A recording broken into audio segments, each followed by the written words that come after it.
Hey there, YouTube flock. This is Siegs, and today we're here to talk about everyone's favorite leader, I'm sure, Blue Yellow Nami.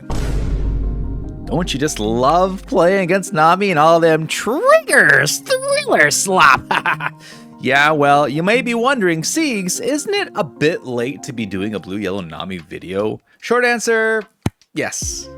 However, the longer answer is Nami's leader effect is just so inherently good that, like Bonnie, Green Bonnie, I think this is a leader that will remain evergreen as long as good cards are printed for those colors. And spoiler alert, they are. So, you know, Nami will still remain relevant, I think, for the foreseeable future until something crazy is banned. I mean, even after Borsalino Quasar was banned, this deck still sees tons of play. Is like considered maybe the top two, like the second best deck overall besides Penel, and there definitely is a reason for that. So I wanted to look at this deck in more detail today, talk about my experience with it, the different builds you can do with it, and things like that.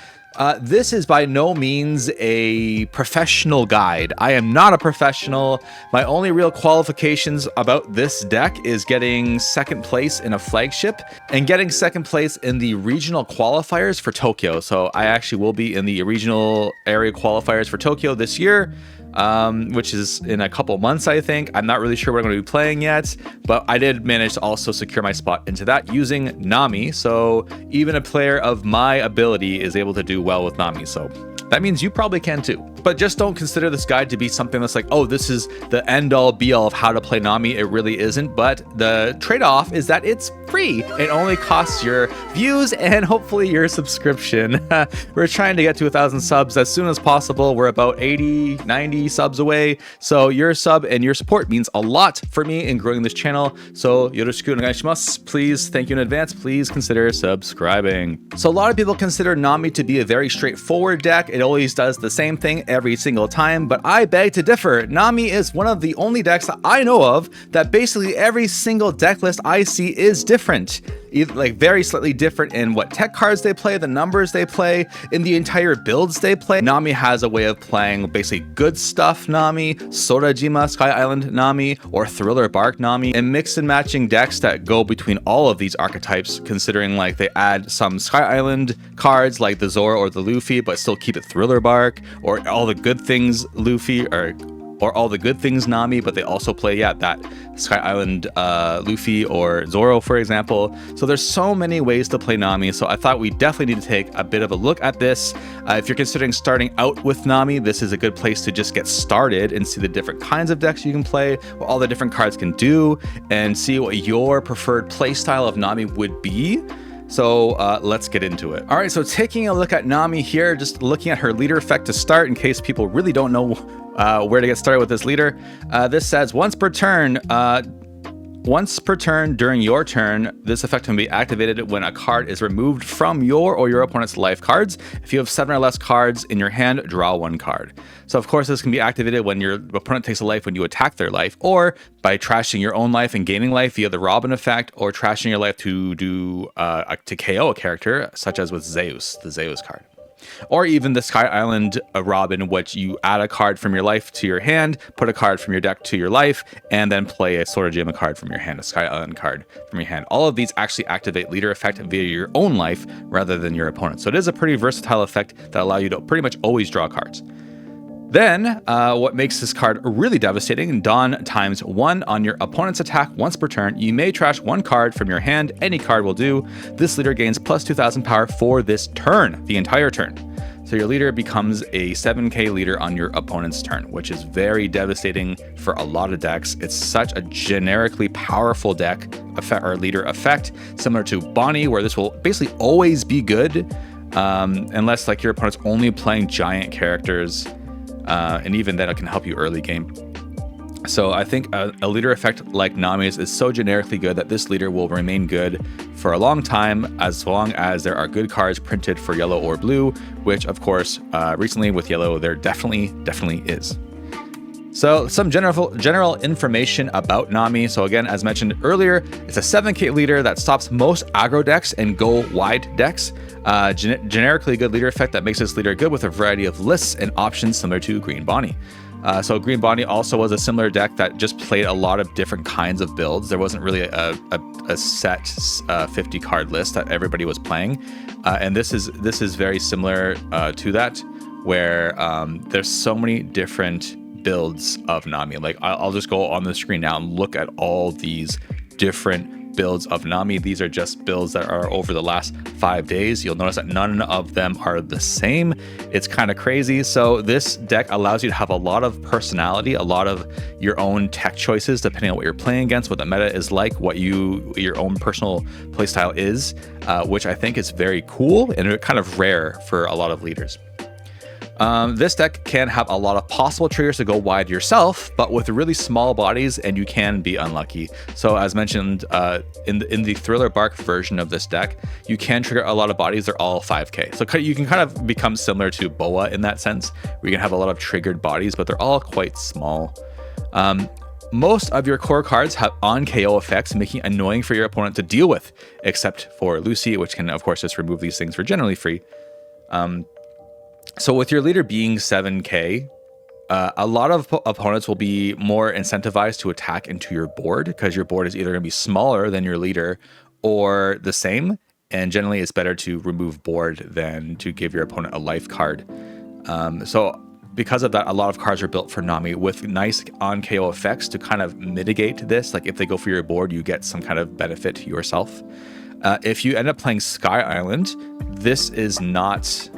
there aren't as many or any on KO effects in the Sky Island version, meaning a lot of your 6k and less bodies will be susceptible to your opponent's attacks. But a lot of the good cards from there will be 7k or more anyway, meaning it'll be on par with your leader, making it not as disadvantageous to run the Sky Island version. The deck has lots of healing options, and Moria can either heal or help go wide while disrupting with Perona. So Moria has the ability to either add a Thriller Bark card from your trash to your life, or to add it directly to the board for more board pressure and more board presence. And of course, Perona can stop a 6 cost from attacking. So if your opponent has a lot of low cost bodies, you can stop pressure while also gaining board, which is very nice. Then Newgate can be a strong top end and play against certain decks. So against like the Nami Mirror, for example, getting Newgates out is very vital, very important. Against some decks like Penel, who can just basically KO Newgate for free, not so much. Or decks like Mihawk, which can just law Beppo for days, also not so much. It's better to go wide against these decks. But of course, Mihawk also has the Electrical Luna, which can solve all your 7Ks. So Mihawk's just not a good matchup, okay? So generally weak to Lucy, Ace, and Mihawk, as I just mentioned. We'll go into details about these later, and these matchups can be changed with certain tech options, but this is your general overall like weak decks. But generally strong into Penel, which is the biggest strength of this deck, because Penel, of course, is the tier 0 top deck of this format. In Sky Island, Luffy... it's good into Penel, Sky Island, Luffy, and generally decks that go wide or aggro, and good into a lot of rogue decks that could appear as well. I mean, again, this is just a generically good leader effect, which is pretty much good into almost all leaders, making this just a generally good choice and strong contender in most metas. I mean, like, since Nami was like established, it's always been in the meta at some capacity. Definitely more so once the Nami and Robin decks or cards were printed for this deck. So the first kind of Nami deck I want to go over is just the Good Stuff Nami, because this is the kind of core cards that will probably stay in the deck and can be built around depending on what's been released, what new yellow cards or blue cards are printed. But I feel like these cards will almost always have a home in the Nami deck depending on the meta. So this deck just plays all the good core cards for Nami, with space allotted by just playing the core cards. A lot of consistency options can be added with Nami, such as the search card, the Will You Be My Servant search card, and Girl. The Girl allows you to also draw a card, discard a card, just allowing you to cycle a bit more. The Servant card is not easy to fit into a lot of builds of Nami, but in this generic like Good Stuff Nami, you can fit it. I would say that 8 cost Kid can also be slotted in here in the Good Stuff Nami deck. But yeah, it is more consistent, but there's less tricks. So this deck has the least amount of tricks up its sleeve and can be pretty predictable. Like you're basically always going to play Nami on 5, always going to play Robin on 7. There's no trickiness to the deck. There's no surprises. Your opponent's not going to be like, oh my god, they played this, things like that. So probably the least fun version of Nami, but it's still strong. Honestly, not really played that much recently, but we're still worth mentioning because this is still like the core of the Nami deck. So we'll go over the core cards later. The next and probably the most popular version is the Thriller Bark package, or Thriller Slop, as people often refer to it, and myself included. This is the one that everyone hates the most. This is like the reason that everybody hates Nami for the most part, because of these triggers and like non-stop healing. Basically, it's a good balance of triggers and healing, potentially with high potential for high roll potential. Yeah, okay, so really high potential for high rolling. Like if you keep triggering out these Thriller Bark cards, you can basically flood your board and just go super aggressive. Perona can disrupt a lot of the trouble cards in the meta. For example, the 6-cost Enel, the dog in Enel, and Cavendish in Luffy. And like a lot of other cards, like for example, Smoker, 5-cost Smoker should also be mentioned as a trouble card. That this card Perona can just stop from attacking, which is very strong. Overall, pretty consistent and solid into a lot of matchups. The only thing you really have to be wary about is making sure you have one of these Thriller Bark bodies of Perona or Hogback in your trash to trigger off of. Like if you don't have a Thriller Bark body of Perona or Hogback in the trash, all of these triggers will not let you pull one from the trash to play because there isn't one there. And same thing with Moria. Moria on play can't add a card to life or play a card if there's nothing in trash to play. So that's really the main thing you got to be like wary about when playing the Thriller Bark package. And this is overall pretty consistent and solid into a lot of matchups. There's not really a bad matchup for this, I guess, besides like the ones I mentioned earlier in like Lucy and things like that. Not hitting your triggers feels awful though. Like it's similar to Hancock, where like if you just don't hit your triggers, it feels so bad to play. And then needs awareness of trash to make sure you have some Thriller cards in trash for triggers, which may affect your mulligan. So as I mentioned earlier, if you have none of these in trash, then you can't get these trigger effects off. So you may actually want to make sure your mulligan contains at least one of these 4-cost bodies, so that you can just trash it immediately with leader effect to have the ability to trigger these later on. And then the last version, the main version I would say, is Sky Island Nami. This is not as popular, but has come up in in a few tournaments here and there. And this is the version I was trying to play with the most recently, just because there's a lot of options you have here. So this can go a lot wider than other Nami decks because of this Robin allows you to play another card out, so you can get like 2 7k bodies out. And against things like Lucy, against Mihawk, this is very strong. So Bell Luffy makes some weaker matchups more even. For example, Lucy and Ace. Anything that plays a lot of blockers, really, because Luffy just existing on the board makes your opponent not want to activate blocker, because you have the potential to make Luffy like 17k, for example, if you were to reveal a new gate on your life. So just this card existing on your field changes the way a lot of decks play. This has a lot less trigger than Thriller Bark. You really basically only have Kikunojo in your deck, because Kikunojo is a pretty core card. But even then, sometimes people just don't play it. So yeah, but because of that, you don't have to rely on luck as much, which I think feels better overall. But it can be hard to find combo pieces when you need them, because again, there's not really that much space to play the Nami Search card. And if you don't have a card to play off with Robin, it doesn't feel that great. But you can change your deck and tech things in like the Search card when you need them. So this has a lot more variety in situational plays. So it gives you more surprises and tricks up your sleeve to use compared to like the basic Nami deck, or even the Thriller Bark version, where people will just assume you're gonna play either Moria, Robin, or Newgate on your 10-don turn, or your top end. So I want to go into the key cards now. We're going to start with basically the core cards that we mentioned earlier. First is the 5-cost Nami. This is one of the reasons this deck came back into the meta, because it was strong when it released and then kind of like died down a bit, fell off a bit, and then this card was revealed and it was like, damn. Yeah, this card is basically made for the Nami deck. You take your opponent's life, and so they add a life to hand, and then you add a Dawn to your leader for leader effect. So you can activate both of your leader effects with this card on curve, because since your opponent takes a life, you draw one with your own leader effect, and then you have a Dawn on leader to activate for when your opponent attacks you next turn. It's so good. This is a very aggressive card that is difficult to be removed because, of course, it also has an on KO effect that says you may turn your one card from your top of your life face up, play one character with 6,000 power or less from your hand. This can be another Nami, it can be Borsalino, it can be 4 cost Marco, 4 cost Zoro, it can be Kikunojo. Like there's so many options, right? So your opponent usually will not want to attack into this.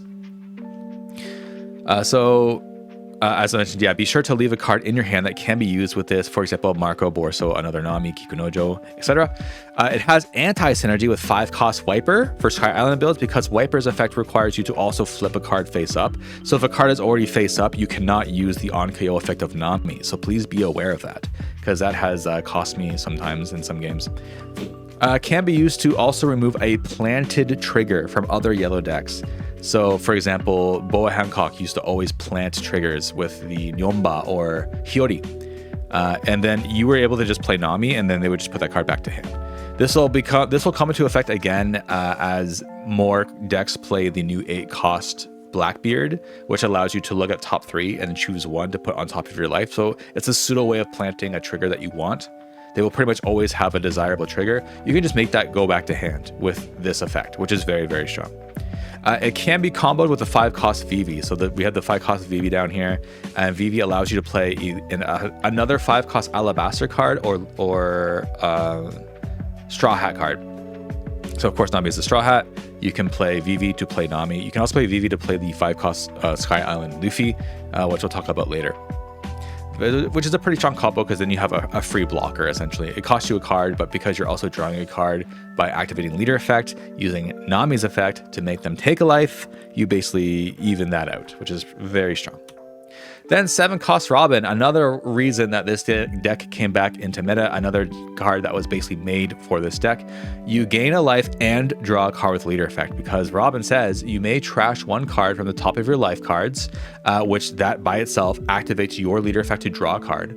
If your leader has Straw Hat Crew, add up to 2 cards from the top of your deck to your life cards. So you gain a life basically and draw a card. And then on KO on your opponent's turn, you may deal 1 damage to your opponent. So which is very strong.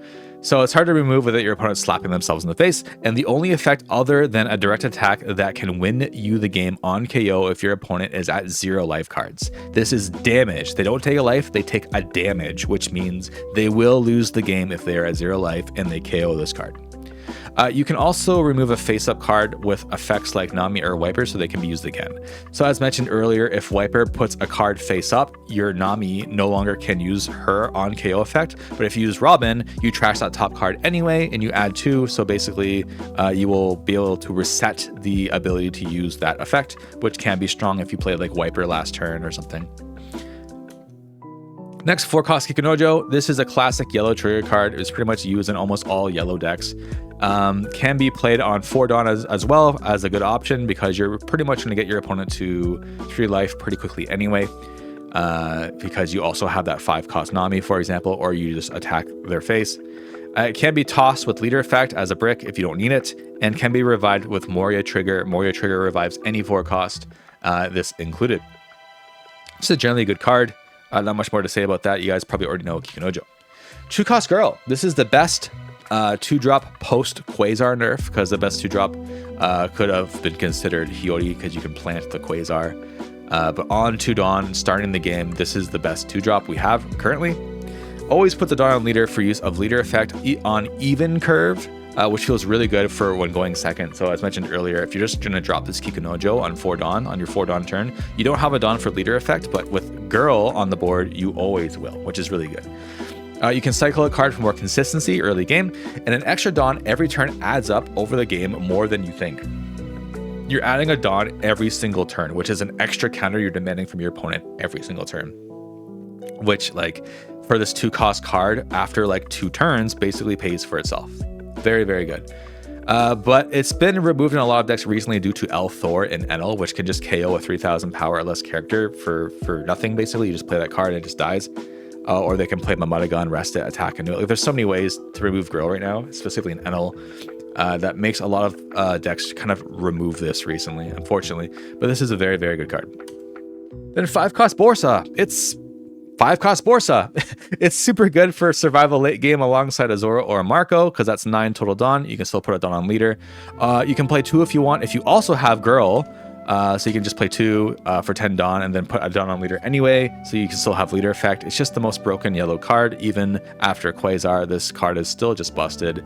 Definitely playing this card. It's 5-cost Borsa. Not much more to say. 2-cost Zeus. This is a 2k counter, which can remove trouble cards at the cost of a life to hand. But of course, this also triggers your leader effect because you're adding a life to hand for an additional card. So it's basically like you can get 2 hand cards and KO something. Very, very strong card. This is sort of a lot of 5-cost Smoker, which is a devastating card for this deck. 3-cost Holly, 4-cost Advantage, etc. You can remove these cards while also gaining life cards, by gaining hand cards. It's very strong. 10-cost Nugate. This is the absolute Chad, Giga Chad Nugate. You guys all know him, you love him. He's a great top end since most of your characters are quite low in power. The highest until now that we've looked at was Robin at 8k. Which isn't that high, to be honest. It puts Dawn on your leader for leader effect and pumps a weaker character on your field because, as mentioned, they're all quite weak, like 5k to 7k bodies. You already know why this card is good. You've seen it in Ace. You know this is a really good card. Surprisingly not really adopted until way later in the meta. Like, people started putting this thing in within the last few months, basically. And it basically replaced the 8-cost Kid. So you went from being like a super aggressive deck by forcing your opponent to take life or trash life, and then went to this really defensive deck where you're drawing a bunch of cards, you have your blockers up, and then you just keep gaining life over and over again. Really good card. 3-cost Sanji. This is basically our Roger card for closing out the game, because this says on play, one of your characters gains unblockable during the turn. So you can swing like 19k with your Nugate and be an unblockable swing, for example. Be sure to remember it can only be applied to a character, so always try to keep something big alive, like a Nugate, like a Moria, like a Robin. Ideally Nugate, of course, but if you're playing as Enel, good luck. 4-cost Marco and Zoro. Almost all Nami decks run at least 1 copy of either of these cards or both of these cards in their deck. It's the perfect 4-drop when going second, especially if you have Girl. Perfect to combine with Borsa late games to still have Dawn for leader, as we mentioned earlier, because it's be 5 for Borsa, 4 for one of these, and you gain, and then you put a Dawn on leader. So you have basically life plus blocker plus another blocker or another life, which is really, really good. Can be used as with a Moria trigger when playing Thriller Bark, because this allows you to play any cost 4 character from your trash, which concludes either of these. Which of these you use is really entirely up to you. As I said, people mix and match these.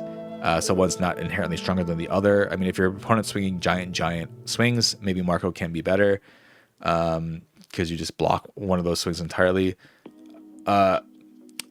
Or actually, maybe it's better if your opponent is wide and has a lot of swings. Then I think Marco is better, because you can block 1, gain 2 cards, and then use those cards for additional counter later on, as opposed to just getting 1 life, which will allow you to basically soak up one of those attacks. Situationally, depending on situationally, one is always going to be better than the other. So you can either play one, play the other, or play both, depending on what you think you're going to have to deal with when playing. Both very good cards, though. 4-cost Baby 5. It's a really good 2k counter because you just on trigger draw 2 cards. It's just a generically really good trigger effect. But sometimes the cards you draw may be worse than having the 2k counter this provides during the end game. So choose carefully. You can always check your trash to see like what 2k counters you have in there. And if you don't think you'll draw like another 2k plus a 1k, it might be better to just keep the 2k late game. So be aware of that as well. This is one of those cards that's like, you kind of have to be more on the technical side to know when is right to trigger this. It may not always be beneficial to trigger this effect.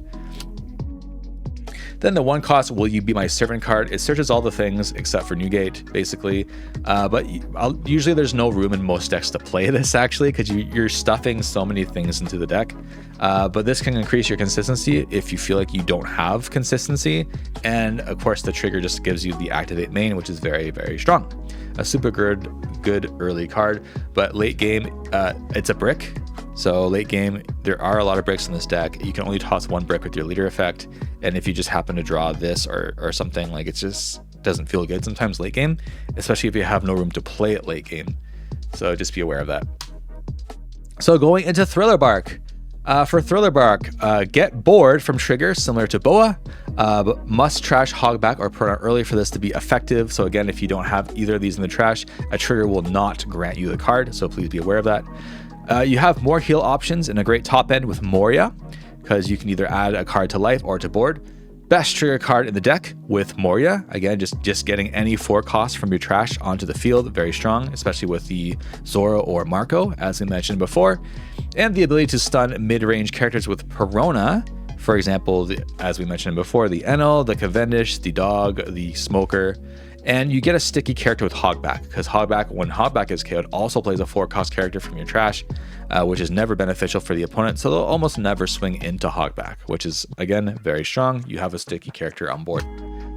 So looking at the Thriller cards, we have Moria, the big boss, the best trigger in the deck. Play up to 1 character with a cost of 4 or less from your trash. Super good. You can basically, this is almost like essentially having a you're the one that should disappear trigger, or even like the Quasar trigger, where you're going to get a card that either has blocker on the field or gives you a life on the field, which is really good. A great top end as well that can heal or help spread board while stunning with Perona. Next, Perona stuns some big cards in the current meta, namely either of the Enels, the Dog and Enels, Cavendish, Smoker, etc. Just generically very, very good into a lot of decks right now. And then Hogback, a sticky body to revive with Thriller Bark. Trigger, since they all go on the board rested. So if your opponent still has a lot of attacks coming and you trigger something with Thriller Bark, you basically want to play this Hogback, because it comes on the field, it has to come on the field rested. And unless you're stopping the last attack with Perona and you just want to swing with Perona for whatever reason, this is a better option, because this is a sticky body that on KO can revive Kikunojo as well as Perona. The 4-cost has to have trigger, so another good reason to run Kikunojo in these Thriller Bark builds. Then we got Kumasi. This is another way to trigger any of those characters from trash, but can also be put on live with Moria to guarantee a 2k counter in hand when lethal turns are close. So if you feel like you don't have a lot of 2ks in your hand and you really need to survive, put this on your life gives you a 2k. Of course, your opponent will know this. This is knowledge for your opponent, but still very, very strong to be able to just plant or like guarantee yourself to have a 2k. And of course, this has the trigger to play any of the 4 costs Thriller Bark cards from your trash. So this is very good. So these cards as like a 12 of package are the Thriller Bark package, the Thriller Slop package that people are playing in almost all yellow decks right now. Always good. Then we have the Sky Island version. This says you can go wide with Robin while still activating leader effect to stay hand neutral, because you add a card from life to hand, and then you also draw one with leader effect. So you're gaining 2 cards and then playing 2 cards. So you stay hand neutral while also creating a wide board, which is very strong. Bell Luffy can completely change some matchups to not be so bad for us, especially blocker heavy decks such as Enel and Lucy, and even in the mirror, because they also play Newgate, right? Leo can be used to protect almost all of our characters except for, again, the Robin or the Newgate. And Wiper is also good against Enel and decks that play small dudes, because you can wipe all their 1-cost guys. And can help to do an aggressive board clear by minusing everything by 2k. So Wiper is also very situationally good, and one of those cards that like your opponent will be surprised if you drop a Wiper. They will not be ready for this Wiper. It's like really, it's like one of the tricks that Nami has, right? Can be mixed in with a variety, can be mixed in with various degrees rather than a full Sky Island build. So as I mentioned earlier, some people just play the Luffy, some people just play the Zoro. You can mix and match, but this is still another good package that is just very compatible with Nami and her leader effect. So looking at Sky Island, Robin, go wide while remaining hand neutral. As mentioned earlier, can go defensive or offensive depending on what you decide to play out. For example, if you play Zoro, you gain another life. So you draw 2 and gain a life, which is really good. And then it has counter. So it's a Robin that has counter as well. All of these have, actually, no, just Robin and Wiper have counter, never mind. So yeah, it has counter, which is good. So if you decide to play the other 7 Robin, you can use this 7 Robin. It's just straight up counter, which is good. But playing a 7k into a 7k feels really strong. And again, this Luffy being on board is just so good. Then Sky Island Luffy. This is the main reason you would want to play Sky Island anyway. It completely changes some matchups. Just existing on the board changes how your opponent counters, because if they have a blocker, they really don't want to use the blocker, because this thing can have the potential to go really, really big or really, really small, because it depends on what you reveal, right? So there is a gamble effect with Luffy, but you know, on average, you'll gain like 5 or 6K, like 5 to 7, I guess, which is pretty good. I guess 4 to 7, right? Yeah, 4 to 7 will be like your average range. Then you have the super high end with Newgate and the super low end with things like Girl or Kumasi, which is a 1 cost. You can protect this with Leo because it is a 7K body. And some decks just tech in this card if they're not playing full Sky Island, because again, it by itself can completely change up some of these bad matchups we have, which is very strong. Then we got Wiper. This is probably the lesser used Sky Island card. Not many decks use this. But it can take out Eno's Weenies or Nami's Girl if you're playing the Mirror, or other small characters, small blockers, and other decks. It has anti-synergy with 5 cost Nami, as we mentioned earlier, so please be careful if she is on the board, because both of these require you to put your card, like your life card, face up. So same thing, if you use a Nami's effect, for example, and your life card is face up, you cannot use this Eno's effect, or sorry, this Wiper's effect. So please be careful about that. There is some anti-synergy, which I think is why this card is not as used in like Sky Island Nami builds, but it still is a good surprise card, a good tech card. So it's Wiper, everybody. And then Leo, this is technically not a Sky Island card, but you'll be glad you ran it in a Sky Island build, because it protects practically every card in your deck besides the 7 cost 8K Robin and your Newgate. Everything else can't be removed by effects on your board, making your leader essentially just like Sky Island Luffy, you know, which is really, really strong. And then you keep your 5 cost Luffy safe to pressure your opponent just by existing. I've won a lot of games against Lucy just by keeping Leo and Luffy just on the board. And then you just swing with everything else. You keep Luffy to last. They basically will not want to block with their Sabos, meaning their Sabo blockers don't mean anything. They just take all the hits. Or if they block with Sabo, you reveal your Luffy becomes 12K, and then you swing into the Sabo and either get it or you demand a ton of hand cards. Very, very strong. Completely changes up that build or that matchup. So these are just additional cards. These are other cards that have seen play in Nami before, and may still, to various degrees, that you can consider as like tech or other things. There's just so many things you can play in Nami.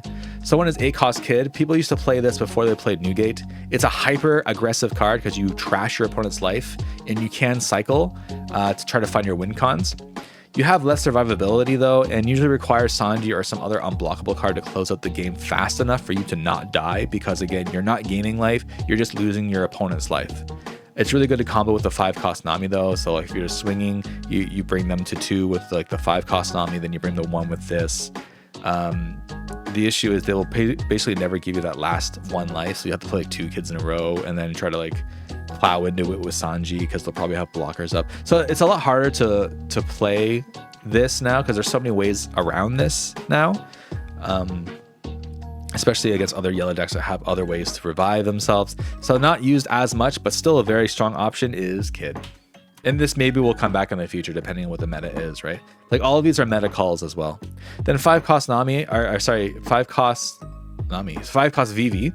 I don't know why this says 5 cost Nami. 5 cost Vivi. You can combo with Nami or Luffy for an extra blocker on 5 Dawn. So this plays out either the Sky Island Luffy or the 5 cost Nami we mentioned earlier.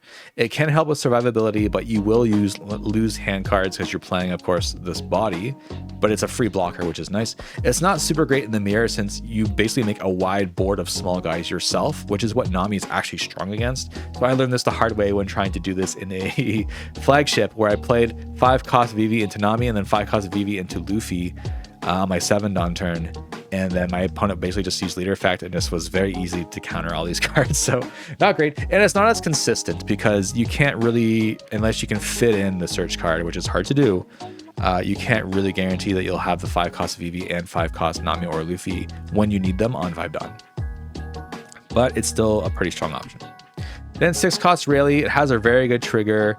It's used so much recently. It's a very popular recently as like counter to Reiju or other blockers played in Enel. Like Enel is basically not playing as many 6 cost Enels, and they're playing things like Reijus, things like Senor Pink, things like Frankie, like the Law card, the 4 cost, I think it's 4 cost blocker Law that trashes hand cards.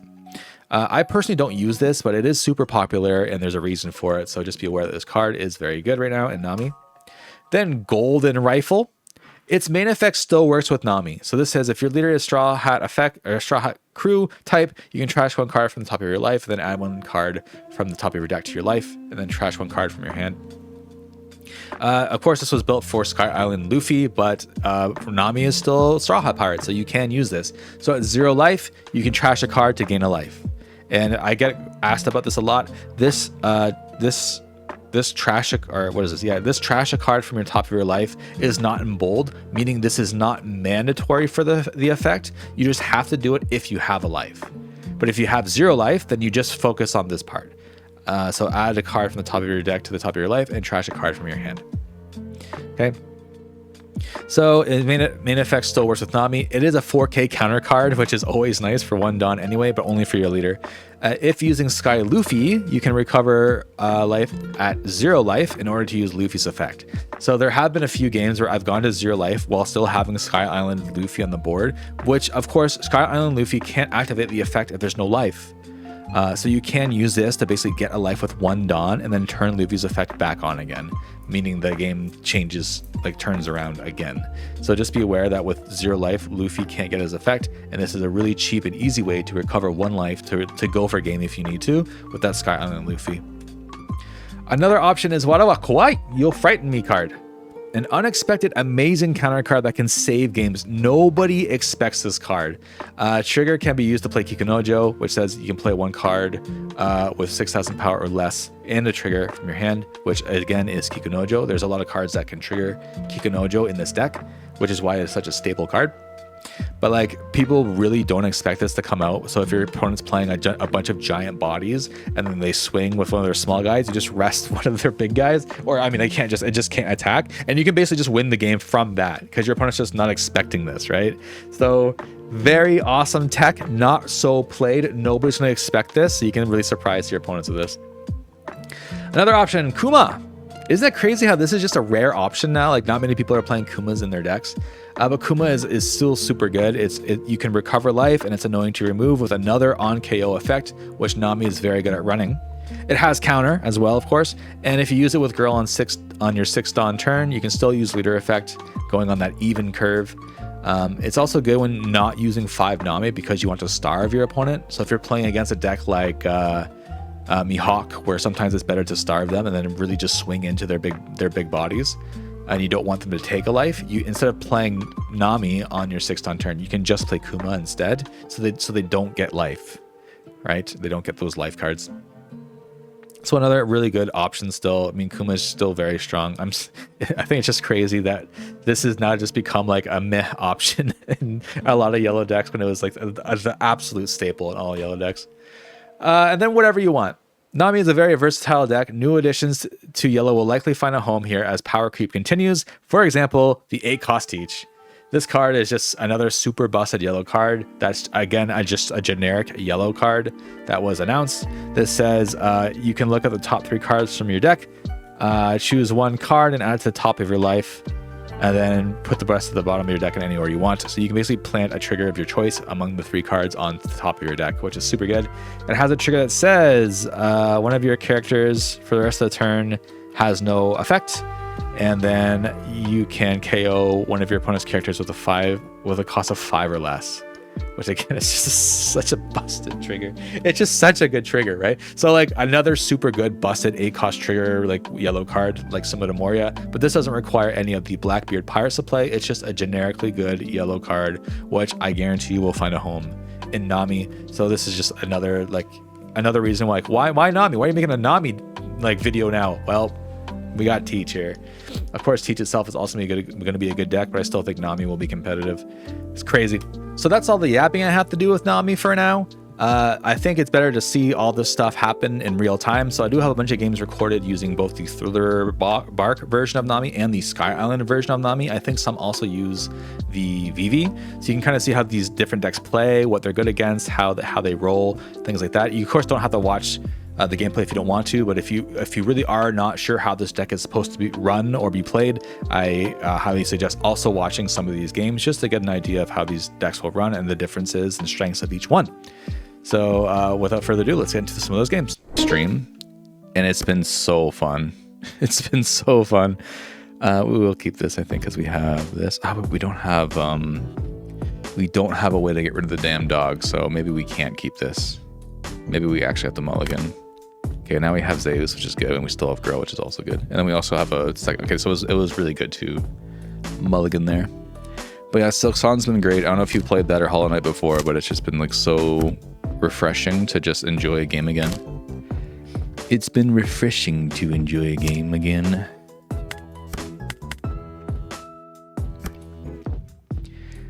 Penel, is he gonna bring out the damn dog? You gonna bring out the wolfer?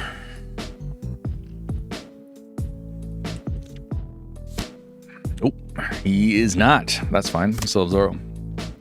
We still have Das Zoro. So is he gonna go 7 and then have 5? Because that's usually what they do. No, he's going 6 and 6. Well, that makes this an easy pitch. Let's pitch this. I don't know if he thought that far ahead. Seems like he did not. Oh, that's fine. He just wanted to play this anyway. That's fine.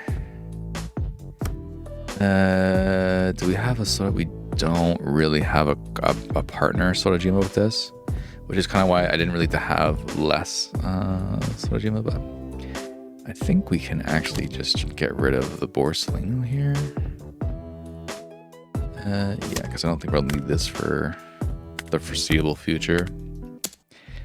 And I think he'll just let us have this, right? Because he has 5 life. But then he knows we get a card, so maybe he wants to starve us. Ooh, a trigger. What'd you get, buddy? Nothing? Draw a card? Oh, there we go. There's the combo. Okay. So next turn, we can probably just play Nami, and then we'll play Robin into Luffy, which means we basically have to accept any hits we get, or we can get rid of Zeus. I guess we can get rid of Zeus just because, like, he doesn't play the dog. But we also have 5 lives, so we can definitely just take a life. But I don't want to take 2 lives. So we'll see if he goes like, if he goes 7-5 or not. I guess either way we have to trash. We have to get rid of 1 card, right? If he goes 7 first, we'll take the 7, I think. If he just goes 6. Okay, so I think I will actually defend this one. And then we'll see if he does anything with this remaining. Like I don't know. Can he put 5, 2? Okay, he can go 7 for the second swing. We will take the second swing. That's fine. Yes, fine. Yes, fine. Do. All right, then we got Orsa. He just decided not to use his ability. I feel like this guy doesn't know what he's doing. That's fine though. Let me put her down on Nami. So we'll go 7-7. Put some pressure on there. 7-7. And then we're pretty much okay to just give up Zoro next turn anyway. Don't give it up, Zoro. Don't give it up, Nami. Oh man, I've actually never watched One Piece in English, but I heard that the theme song or whatever for it in English is pretty fucking funny. Okay, does take that. Okay, and then next turn we'll be able to do this. This works better if he has a blocker, which he doesn't right now, but now he does. So that makes our next play actually a lot better, because especially if he pitches one to give this blocker effect, we'll be styling. Because he froze this, so he probably doesn't want to attack into this. So we're probably gonna get this in the face, and then we'll see if he actually uses his effect properly this time to give one of these little guys 7. So far he hasn't been doing that. It's kind of weird. I don't know if he knows that he can do that. Not sure if he's aware that this is an option for him. But since this guy is frozen, if this gets KO'd, then it's whatever. Okay, he's getting rid of our young girl here. And pumping his leader up by 1. Okay, so he will be swinging 7 here at the face. He could basically hit 7 twice and a 10 here. So we might be taking some damages here. will be taking some damages. But if he puts this Dawn on leader 7, then he can put 4 into this. Okay, never mind. He can only do 7 once. So we take the 7 and then defend the second hit. And then, so we're losing 2 health here. Okay, so he goes like that. I think I want to pitch another one of the Borstinos, right? Might need it later, so I'll trash that, and then yeah, he gets this hit in and he gets this hit in. I'm okay with that, I think. Okay, we get another Robin. Yeah. Okay, I've got this Robin as well.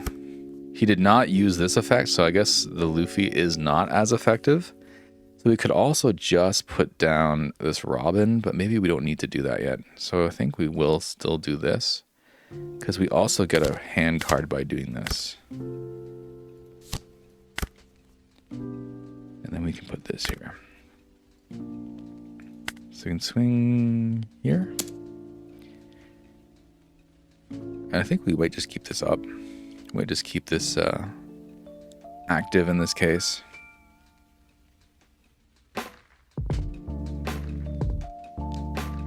Yeah, unfortunately, the version we have, or we're playing now, does not run Wiper, but Wiper would also be really good to play, like, in this. So our Luffy's already much stronger. So he only rose by 4, so he's 11 right now.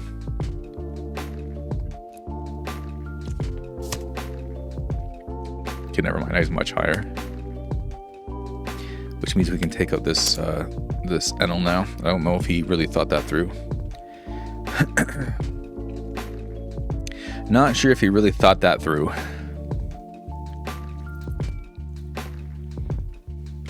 It seems like this guy doesn't really know how to play his deck so well. But that's understandable. Penel is actually a very hard deck to play. I tried playing a couple times and just like could not figure it out. Like, it's so much crap. So much crap to remember. But we know that we have a 4 cost here, which maybe it's Kikunojo. The game doesn't let me see what it is for some reason. Even after being updated twice. Oh, it does. It does reveal Kikunojo. So we have Kikunojo in life. Never mind. I was just bullshitting. So if he hits us, we get a summon for free. And if he hits... okay, so we basically just got more power by doing this. I'm not really sure why he thinks he's... Like, what is he doing, man? Do you know how this works? Yeah, because I think he didn't realize that I would gain power by him doing that, so... Yeah, Luffy's really good. It's a tricky card to play around. Go first. He's pretty good. We'll just hope he doesn't have the dog. I think recently people are taking the dog out anyway, so maybe it doesn't matter. Maybe it don't matter, huh? We do nothing. We do nothing.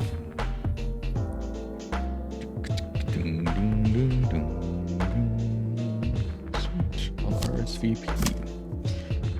Satori. Weehoo! Actually, I don't remember what Satori sounds like. What does Satori sound like? Yeah, I guess if Bonnie can stay at 9k the whole time, it's actually pretty good, huh?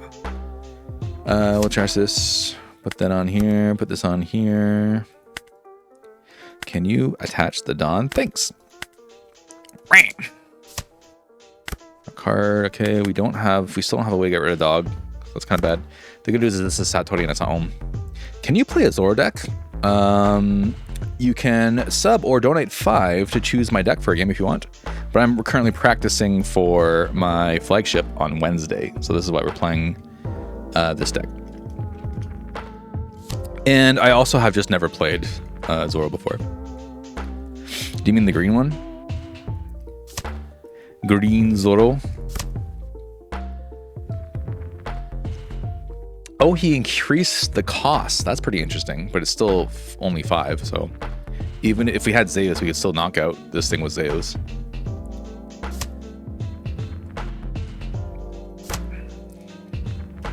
I played against Penel for the first time this weekend, and I understood all the complaints immediately. It's a deck that can just do everything. It's actually like super annoying. It just has all the strengths of every single deck that ever existed. All the Reddit posts made even more sense. Yeah. I mean, it's also very versatile. Like, there's so many things you can put into this deck. Like, you can put the Reiju, you can put the Senior Pink, you can put the Foxy Girl. You can just do so many things. So this, okay, he's gonna put one more down to put 7. It's the right choice, I promise you.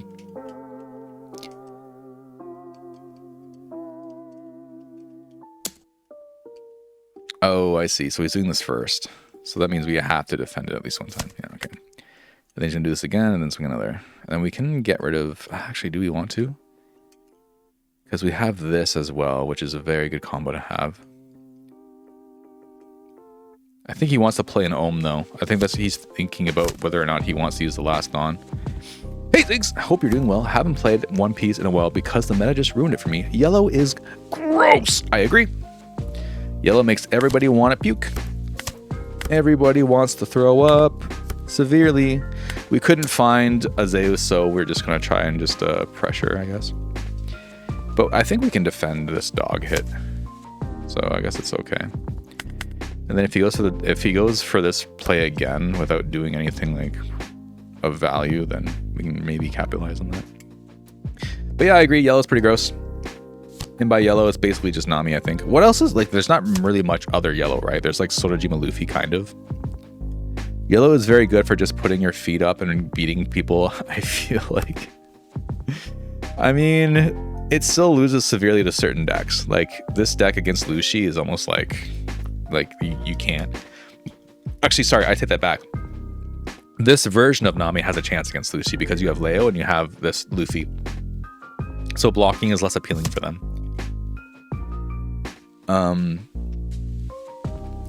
Yeah, it is pretty strong. I think Nami's like pretty up there.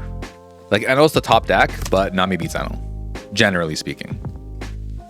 Of course, every deck can beat any deck, but percentage-wise, we generally have a favor towards this deck. So he's gonna hit 4, so he's gonna be 4, 9. So it's gonna be a 9k hit. So we have to give 3 cards out to not get double swung at. Is it worth it? I think we have to throw 1 card away anyway, just to defend this, unless he swings at us with this right now. Which we actually don't have anything to play off at, so it'd be kind of bad if he did, but I think he's just freezing it. I've heard that sentiment regarding Lucy versus Nami from a lot of people. Yeah, the friend I play the most with plays Lucy, and I lose a significant amount of time against him. But upon changing my deck to the Sky Island version, it's become kind of even now. I think the last time we played, I actually won 3 and he won 1. And it's because of this Luffy, basically. And also Wiper. Like I'm playing a version right now that doesn't have Viper in it in Luffy for like Rayleigh. But I think Wiper just might be generally better. Like Rayleigh just has a good trigger. But I guess no, because we even calculated. Yeah, Rayleigh technically didn't even win me that one game that he came in clutch in. And if that card was Wiper, we could have cleared his board significantly easier. All right, so he's checking if we're going to defend here. We obviously have to do this, and then he's just going to put all this on dog, and then we have to we'll give him a 2 and a 1. I think we have to do this, and which is fine because, oh no, we can't. We can't do both. Oh, that kind of sucks. That kind of sucks actually, because if we do this, we can't play Robin into Luffy, which I really wanted to do.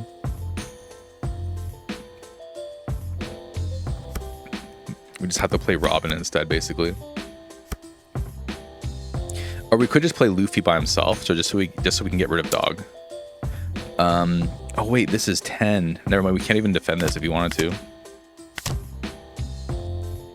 Which means we can play Robin into Luffy now. Dealing with 1 to 2 of those 10k NLs is a chore. I mean, it's really mostly it's the dog. You'll see it's 1,000, boy. Welcome in, friend. How you been? I also realized that we will not be able to use leader effect if we drop this Robin, which kind of fucking sucks actually. So should we just drop the Luffy by himself, and then we can go like, he might be able to defend all this anyway. But, oh wait, we should have dropped Luffy first, because if he uses the spell, we can actually defend it. Oh, that was fucking dumb. Watch him use a spell. Okay, he doesn't use a spell. Okay, we're fine here. So we drop Luffy first. And then we can go 7 into dog. And then if he uses a spell, we can increase Luffy here, which is kind of good for us. How's the flagship tournament practice going? I mean, we just kind of started, to be honest. I'm just trying to decide if I want to use the Sky Island version or the Thriller Bark version. The Thriller Bark version is significantly more popular, but I think Sky Island has some tricks that people like aren't really prepared for at the time, like most of the time. But I'm also using a different version of Sky Island than I usually do, which doesn't have Viper, and I think that version is kind of worse. So I also, even if I decide on Sorajima, so this guy's thinking about whether or not he wants to use a spell to counter this, because if he does, we just hit this for free. So he has to give us actual like thousands of counter now. So this is kind of good for us because even if he defends this, he basically has no hand cards. He just takes it and we just enter. After playing a version of Enel without Holly for almost 2 weeks, I'd say Enel, any build without Enel is more skill-focused deck to where the dog will help a less experienced player. Yeah, when people have dog out, they rely on the dog like way too much, I think. Okay, so let's see if this Enel's a noob or not, and see if he like casts spells before just swinging with his Enel into my Luffy. If you're enjoying the stream and One Piece teach content, consider dropping out seeks a sub on YouTube. Would be greatly appreciated. It's true. I'm really trying to get to 1,000 subs as soon as possible on YouTube. We do have a YouTube. Had to type it in there earlier. Oh, did you? Thank you. Thanks, 1,000 boy. Appreciate you, man. I appreciate you. Yeah, we actually like one of my shorts was what kind of took off a bit. So we actually got over 900 like a few days ago, and now we're at 908 now. So we're only like 92 away. Yeah, exactly. We're almost there. We're almost there. I'm excited. I just want to be monetized, man. He cast a spell, the fool. Now we're plus 9,000, you fool. Fool. Oh, man, people don't expect that shit. That's a 9 cost. What 9 cost do we have? Oh, he minus us. This is a new gate. Oh, it was a 10 cost. Because he minus us by 1, and then he gave us 9. That's kind of funny. That's kind of funny. See, Luffy, man, Luffy's pog. I mean, he obviously a good Enel would not have done this. But I mean, people. That's what I'm saying. Like, people don't get this card sometimes. Like, they don't understand that they play an event. Oh, well, I'm plus 10k now. I'm plus 10k now. Because now I am 16,000. So if he used another one. Okay, so this Luffy's not dying, which is kind of nice. But our Kikino just frozen.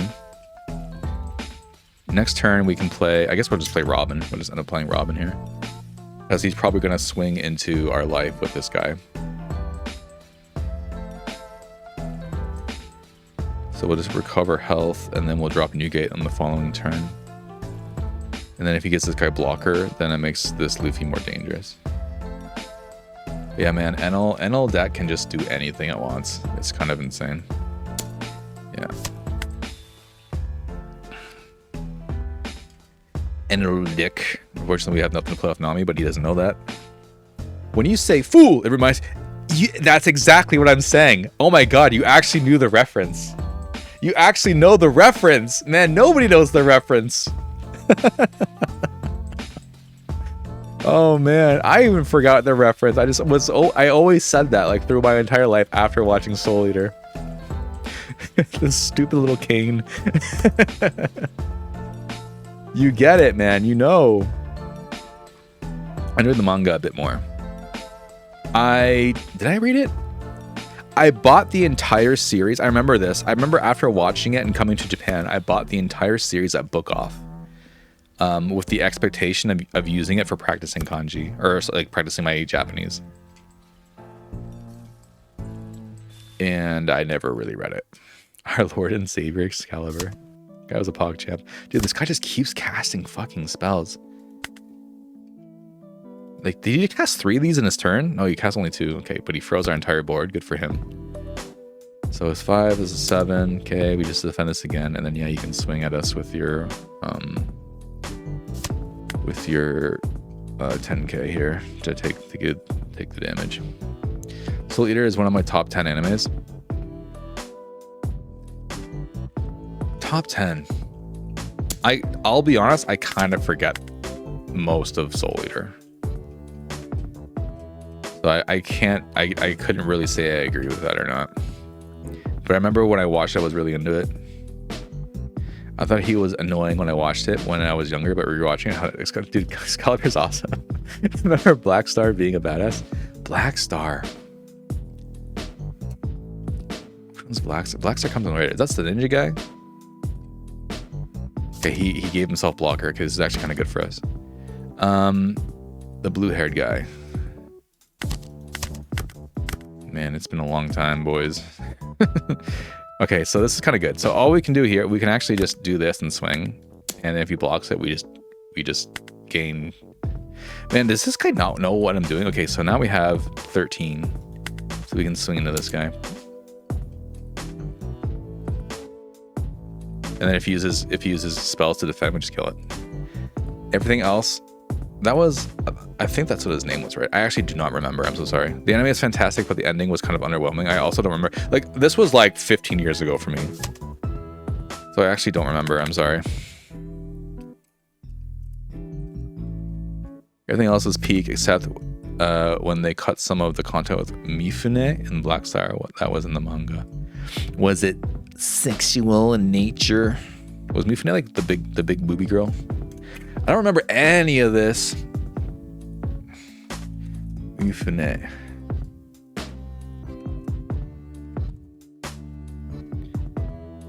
I'm just trying to think this is what I imagine it to be. Nope, that's not at all. That is a dude. Mifune was a samurai dude. Who's the girl? I think it's Tsubaki? Tsubaki was her name, I think. I remember because Tsubaki's the name of a flower. Yeah, this girl, the ninja girl. Or whatever.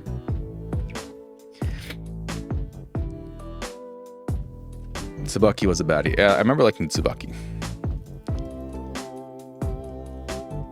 Tsubaki's a type of whatever. And it's actually with Tsubaki's season like 2 weeks ago. So there are some really nice trees with Tsubaki in it. Around today I went to go see a Japanese kite flying event where they attempted to fly a 16 meter by 16 meter kite. But today was an exceptionally windy day, and that kite came crashing down real quick. But I caught it on film, so I might make a little short about that later. The issue is, if I make a short, does it go on the TCG channel? Because it's not TCG content, it's Japan content. Do you guys like Japan content? Would you be interested in Japan content? Because I used to do streams, like maybe before this channel was not nearly as big as it is now. If you're watching on YouTube, on Twitter, and Twitch has been relatively the same.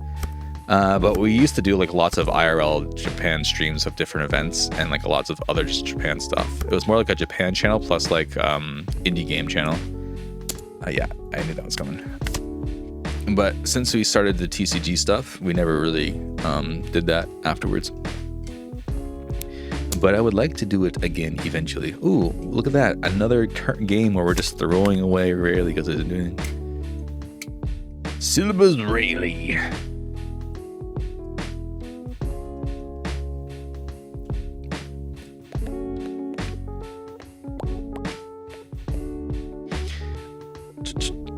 I'm sure you could make it One Piece related.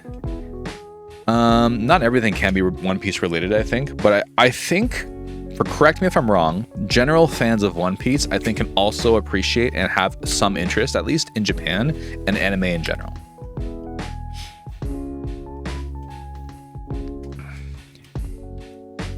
I mean, if you want to cancel the match, just fucking surrender. What do you mean? Just concede if you feel like it's gonna lose. If you feel like you're gonna lose, what do you mean? Yeah, like what do you mean? What do you mean? All right, so we beat another Enel. Back to my menu. All right, so we were able to still beat the doggo. Nice. Good. Congratulations to us. Okay, so that was 3 games on the Sorajima version. Now we got to do 3 games on Thriller Slop. Thriller Slop. So let's make. Yeah. So this was the VV version I was playing before, because this also uses fucking Rayleigh, but I could just never like assemble the pieces of VV plus one of these like when I needed to. It just seemed like a really high Rayleigh deck. I love learning and seeing things about Japan and Japanese culture. Yeah, so I would imagine most people generally have also have an interest in Japan. Is like what I would imagine. And maybe like events. Like, for example, I recently went to Nico Nico Chokaigi event, and there was lots of cosplayers there. There was like a giant shrine where you could like pray to the gods, and like it was on stream, and basically the people watching the stream said yes or no to your wish, whether or not it would come true. There's lots of like things, like little events like that. Though Nico Nico used to be really good in the past. And like I also have content and am editing and trying to make a Tokyo Game Show video, because I go to Tokyo Game Show every year too as press. Let's see which version of Thriller Slop I want to play. Let's try this one. So does this play kid? Does not play kid. I don't really think I would want to play a deck that plays kid, to be honest. This version plays Marco, but I want to play Zoro, I think. This one doesn't play Sanji. I definitely want to play Sanji. Okay, we're not really playing this version. I don't think I need this either, to be honest. So this. We need more Piranhas, right? You definitely need more Piranhas. Piranha is the reason you play Throw the Bark, and if you don't have 4 Piranhas, what are you doing? Do you need 4 Hogbacks? I guess so. And then 4 of these guys. Yeah, Zeus should also be at 4. How do you spell Zeus? Zeus, your son has returned. Kikunojo. Kyokiku. Zoro. And then we need another new gate. Edward Newgate. Good. One Piece wa jitsudai suru. How does this look? What are we missing here? What do we have too much of? Oh, this plays Rayleigh. I don't really want to play Rayleigh. Is something wrong with me? I just don't want to play Rayleigh. Am I stupid? Okay, we gotta move one of these, I think. Yeah, I think this is spinning. Okay, we do this. All right, I'll add 2 Rayleighs, okay? I'll add 2 fucking Rayleighs.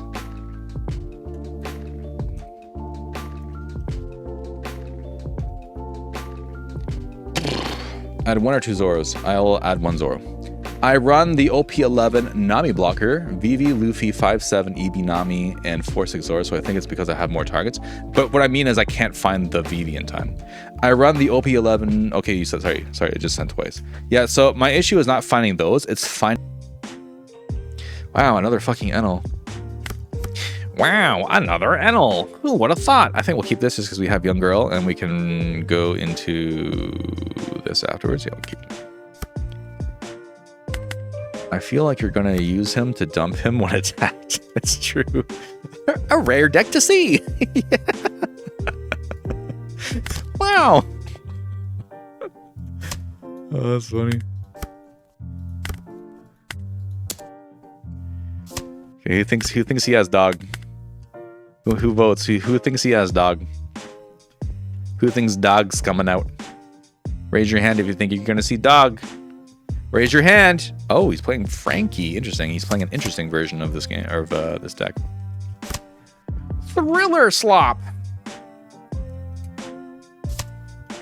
All right, Thor, just get rid of our girl. Yeah. Yeah, that's kind of annoying, isn't it? That's kind of annoying, isn't it? And actually, that means he didn't fucking use it. Why didn't you use it? I guess we could have also tossed Zoro here, to be honest, because I think we want Zoro in the trash in case we trigger a Moria. But we do have 2 Morias in hand, so I think the chances of us triggering another Moria is probably very slim. I was ahead of the curve compared to everyone else because I was learning the game on Green Zoro versus Nami a few months ago and losing my mind. Yeah, it's a pretty losing matchup. Zoro has a really hard time against this deck. Deck had me fighting for my life and had less support. Yeah, everything feels bad to KO when you're playing Zoro.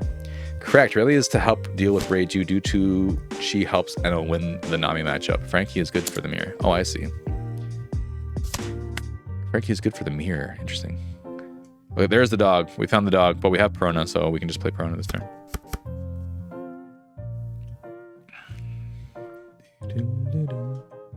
he putting all this down on this? If he puts a lot down on this, I'll probably just take it. 5, 7. Actually, do I? Actually, no. I think we trash this. Yeah. Then we just play Prono Stop Dog, and then we go 7/7.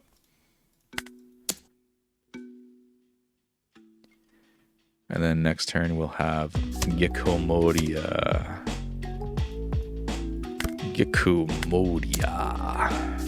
Takes it, card action, turn. I just have to pray on a horrible RNG in their life and that they can get no triggers before I establish some presence. Yeah, but if they're playing Thriller Bark, good luck with that, you know? There's the Reiju. There's the Reiju. Their start deck 30 and OP 16. Green Yellow Yamato looks like some fun. Yeah, green has some good stuff. I used to play the Green Yellow Yamato. I have the leaders here somewhere. It'd be fun if that Yamato was good. Again, I just think because some of the strongest decks, including Penel, are 5 life leaders, Yamato does a lot better into 4 life leaders that can't recover, of course. Okay, so I think we'll trash this and one of the Kumashis. Kumashi. And then I think he just can't do anything else, right? Yeah. Okay. Unfortunately, we couldn't have trashed this Prona to stop Dog again. So that kind of sucks for us. But I think even if he hits us with a double attack now, it doesn't really matter. We can put this on life, maybe. And then we can put this here.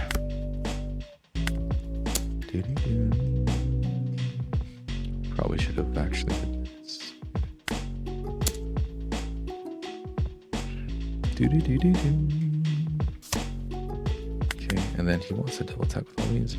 OB 16 green 7. Oh, the Boa Hancock. Yeah, the Boa Hancock is really good. The Boa Hancock looks really good. Got hit by an ad, but I think I would have to tech cards for the matchup now. Otherwise, it's very dire. I don't think they had very many ways to stack their life as they do now, but not as good as healing, maybe. I think the hard part for Zoro was just that everything they hit felt really bad to hit. You know what I mean? Like if you hit Nami, then you get another card coming out, for example. Like, for example, if he hits this Nami right now, we just stop Holly again because we just play Prona off of our hand. But I think he's probably going for the double K, like the double attack leader, yeah. Yeah, I'll just take this. Let me see trash. Yeah, let's use it. And then we'll get the hog back out. I'm okay with that.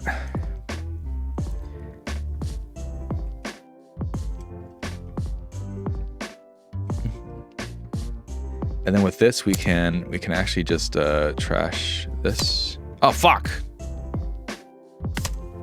And then we'll get Kikunojo out, I believe. So this was kind of, we didn't, like, I hate misclicking this, but that's fine. And then we'll give him, give one here. No, we'll give him this. So he gave us our blocker Frankie, and he's giving us this. Interesting. Oh, he's giving, okay, he's going for leader here. I think this time we'll give him this, yeah. Okay, so all these guys are sideways, which is kind of good for us. We have the Rayleigh. Do we play Rayleigh here? Probably not, right? I think we would always do this. Play out this to stop. Oh shit, I wanted to play this. I wanted to fucking play it. I wanted to, oh man, we misclicked so bad here. We misclicked pretty damn bad, fellas.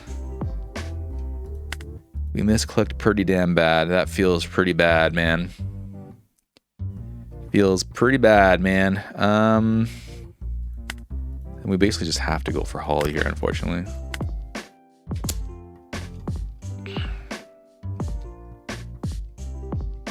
We can't really afford another double swing to face. If it costs him all his cards, though, then that's fine. Okay, he just takes it.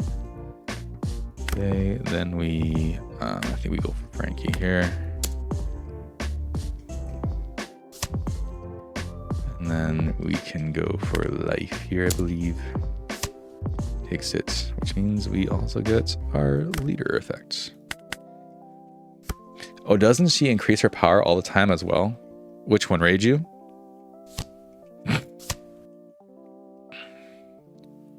Or which one were we talking about? Sorry.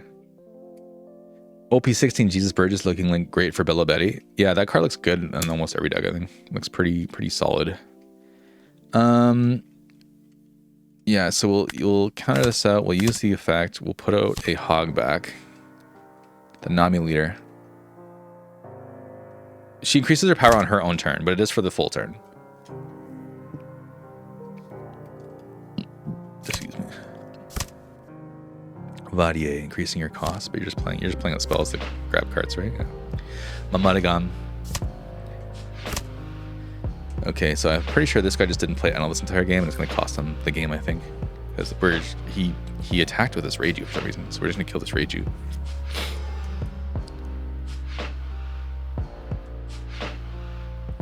What do you add with Senior Pink? Did anybody see it? There's just so much that happened that I wasn't even paying attention. I thought it was an opponent's attack. Yeah, on your opponent's attack, you can use the effect to raise your attack by 7,000 for the full turn. That's right. I think I'm okay to take this, right? I don't want to dish out 2 cards, so that's fine. Hogback. We actually don't even need to use this, right? No, we just keep this, I think. The Nami is frozen, which kind of sucks, but he can't keep doing that, right? Like, he has to run out of cards eventually, I think. He's L-Thoring this. Okay, that's fine. And then, oh, he's hitting us again. That's kind of annoying, actually. So we'll trash. I guess we don't need this. We only have a Kumashi. That kind of sucks. So we kind of just have to clear his board now. Actually, we could just win the game, to be honest. I think we just win the game, right? Can we just win the game here? He has no blocker.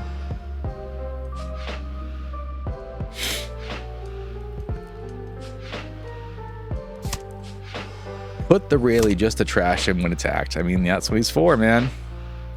That's what he's for, bro. We'll do 9. And then, he's done.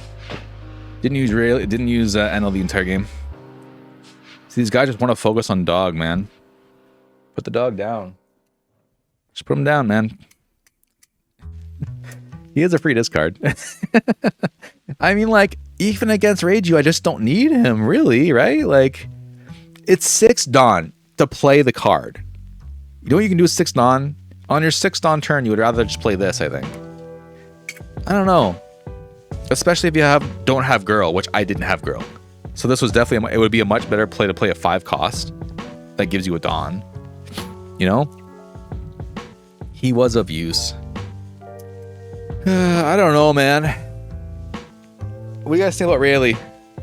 Like, I really want to just, like, know what it's actually for. Because even if he's good against Reiju, I don't think Reiju's enough of a threat to this deck to really consider, like, to make it like, oh, I need to tech for this Reiju now. Like, I really don't think it is. I really, really don't think it is. Fucking another Enel! Okay, we have Zeus this time. I'm gonna keep this. If they play dog, we just pop it. Oh, Rayleigh is for double attack or greed. Oh, okay, that kind of makes sense. But I also have to say there are not many decks I play that fights, that have it. Like red green Luffy is like not even a deck.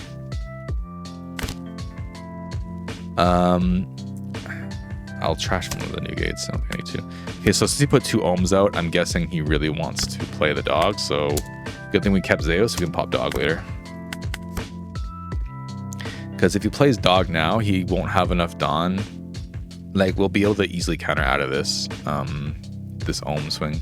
So I'm guessing he's gonna swing here first. We'll just do this, and then he's gonna play dog. He'll use leader effect, stack this ohm, play dog. Yeah. And then we just pop the dog. Yeah, get that fucking dog out of here.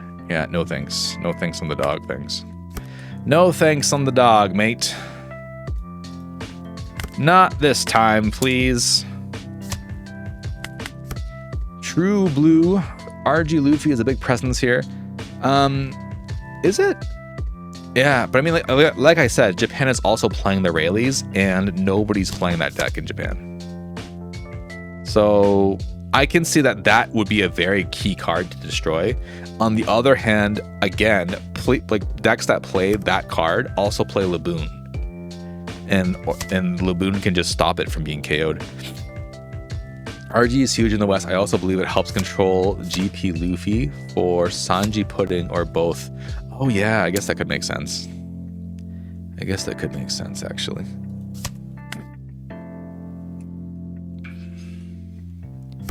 Well, little girl got destroyed again.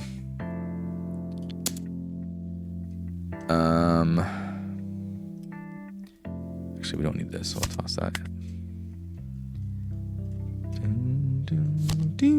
Another Ohm. Man.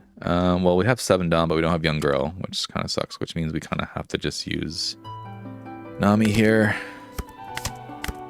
which is fine. I guess it's just a lot more pressure onto him because this is going to be like at 8. And then from next turn, we can start dropping Robins, I guess. Do Robin into Newgate.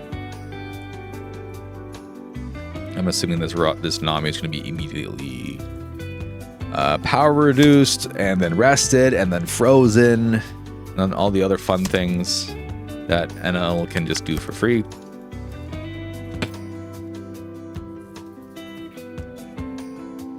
Oops. The Newgates. Oh yeah, G. Good.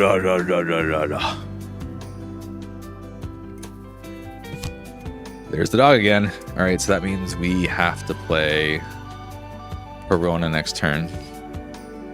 Oh wait, we're at 7 now, right? Okay, so that means we'll pitch. Oh, we can't pitch Perona. We don't have what's it called? Okay, so we'll have 9. So we could actually technically play Ursulino and Perona next turn, which might be good. So in that case, we can toss this. Oh, these guys all have double attack now, right? Oh, I actually should also have kept that in mind. These guys will have double attack, so... But I don't think you can power them up enough. Yeah, even if he puts all these on, right? Like, it'd be 6, 7, 8. Yeah, it's not enough, so we can still just give him one of these. I think we want to keep the Borsa we can use later. We'll take that. And then, do we have... We don't. See, yeah, that kind of sucks that we didn't play the Perona. That's fine. Okay, so actually what we'll do is we'll play Perona to stop this. We'll play this to trash this game life. And then one here. I'm surprised he didn't freeze us there. And then we actually can play the Borsalino off the Nami, so we'll just keep the Nami up as well.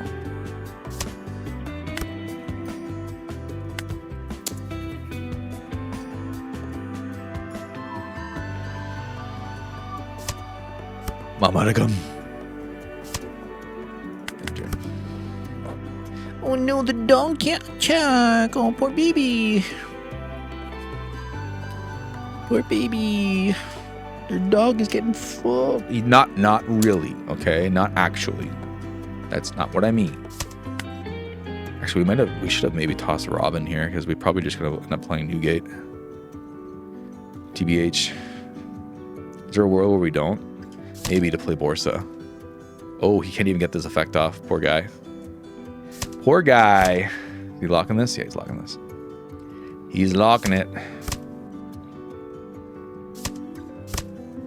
Bro, what are you doing? Oh, you just give up. Okay. That's fair. All right, well, we're what, 4-0 against NLs right now? That's a lot of Gamma Knives, bro. That's a lot of power reduction, friend. You just played the same fucking card 4 times in a row. It's kind of funny. Playing dog this late feels like a misplay in my opinion, but Ohm does David double attack. He just had nothing else to play. Like, he just had nothing else. This was his hand. He just plays 3 Gamma Knife for some reason.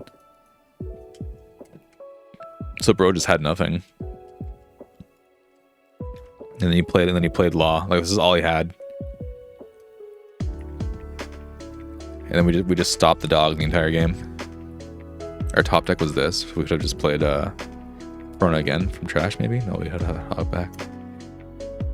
Then we had trigger, and from this we could have triggered out this. No, this is already gone, right? So this is sometimes why like a secondary, like another Zoro or even a Marco can be good. 3 Gamma Knife is common, is it? I feel like it's always 2, and then you maybe tech in like a Senior Pink to get it back. I always see it at 2, but maybe that's Japan lists. Because especially, yeah, if you have Senior Pink, you just get it back. Because this happens. This is such a bricked hand. Easy KO and Newgate or any big body. Yeah, but that's why you play Senior Pink. So if you need it, you get it back. Though I guess Senior Pink himself is also a brick, isn't he? I didn't realize he was also a brick. Blackbeard and I guess the Luffy. That makes sense. I ran into one in the wild on the sim playing Boa and got cooked. Yeah, because I think against Boa it would win. But because Nami can go to 7, I mean, that's the thing, right? All these decks that go wide kind of lose to a 7k leader. So each is second, we're going first. This is kind of a bad going first hand, so this is better. So in turn, let's see if Croc can defile us. Does he have his search cards? Whenever I play this leader, like my experience playing Crocodiles, I just never had my search cards. I never had Valentine. I never had this. But I feel like it's like one of those things that like when you fight against an opponent, the opponent always has it. It's just like one of those things, you know? It just be one of those things sometimes.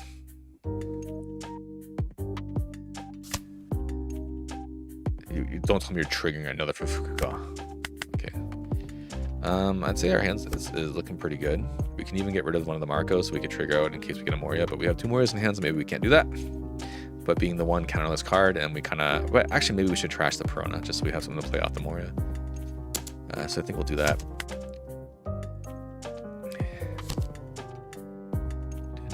So he's going to play the... Actually, I have no character, so he actually can't play that one guy. And then we could play Marco off of the Nami, so this is not bad.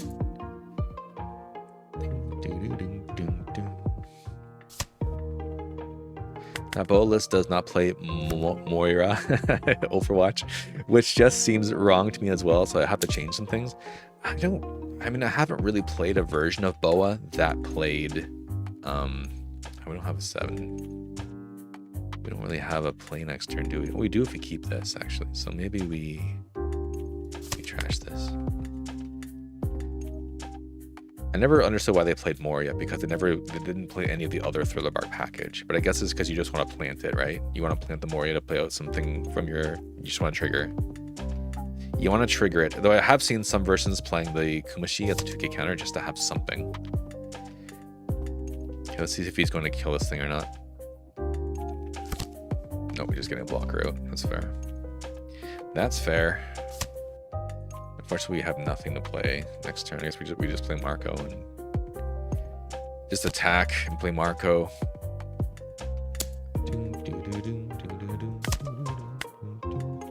We have a Rayleigh trigger coming up, which is not bad, I suppose. But we have nothing to play this turn now, unfortunately. I mean, we can just like straight up play a Borsino, I guess. Yeah, that's kind of bad for us. Unless we can force something out of hand. So actually, let's attack with this. Just see if we get anything.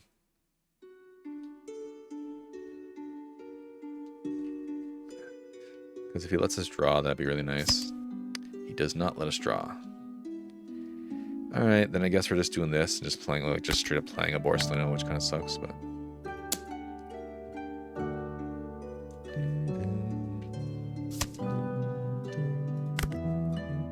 Maybe let's just play Kikunojo out.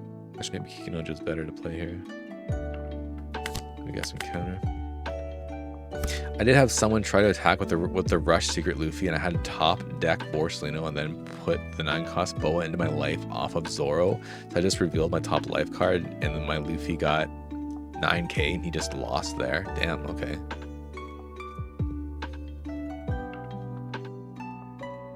Huh. I think he was playing Yenel as well. Really? Damn. Impressive. I think I just take this, right? And just get a bunch of free cards. Yeah.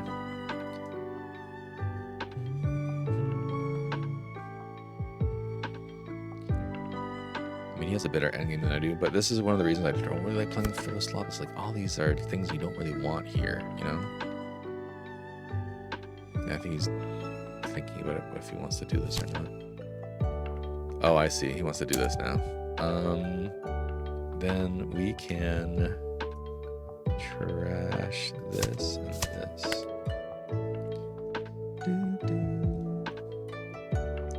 Perona. Protecting his board. We run into interesting things on sim at 2 a.m. it seems. Yeah. Yeah, man. I mean, I guess unless you're playing ranked, which I never play ranked, so people are just kind of like doing meme things, I suppose. Lots of meme stuff.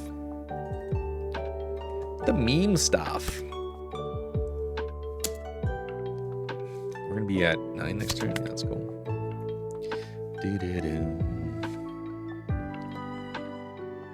Okay, minus is 4. Play the bone clay into one of these again, or one of these. I was playing the Babe. Okay. Play this out. Deploy. I guess we can stop this thing from attacking.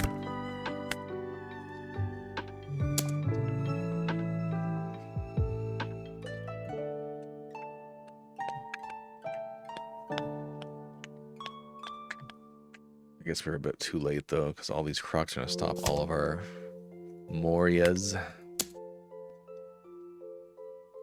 All our Mories. Do you have a Croc in the trash?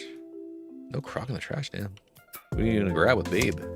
Oh, you're not. That's why you're just stopping. Okay, that's fair. That's fair. Give us those 2K counters, please.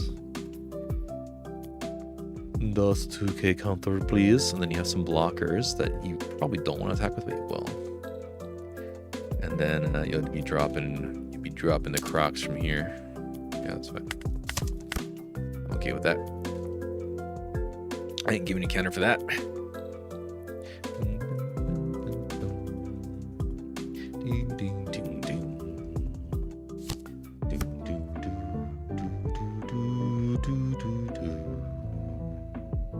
I should have gone to bed after having to play against Vegapunk twice. And people are still playing Vegapunk even after they lost the Quasar combo. That's pretty impressive.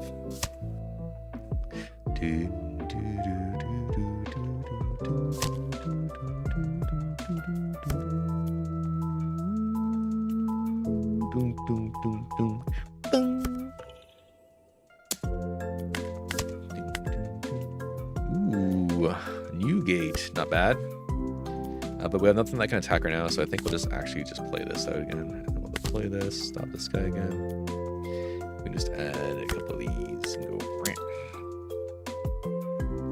You guess you block with Babe. Is this guy playing Blackbeard? I'm pretty sure I just saw Blackbeard in his trash. Pretty sure I saw that. Yeah, there he is. How did he grab Miss Valentine? Okay. Yes, fine. So what does this do? You have to trash something. If you have a character 7 turn, you may trash one card from hand instead. I see. Your eyes did not deceive you. Is this new tech?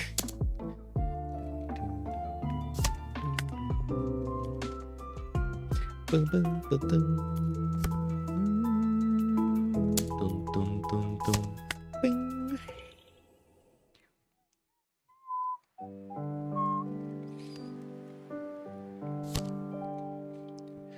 Dum.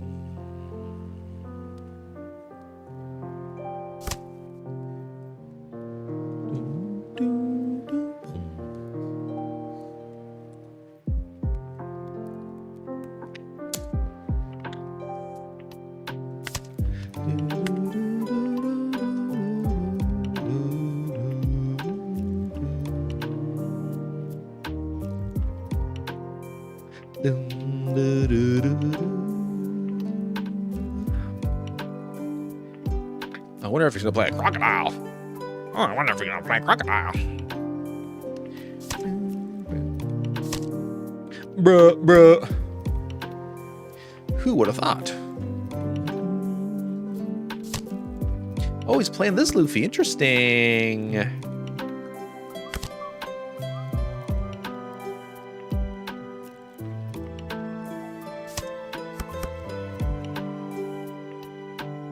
So it's leader 7 now, right?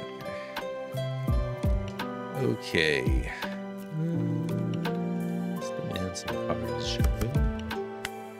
Give me them cards.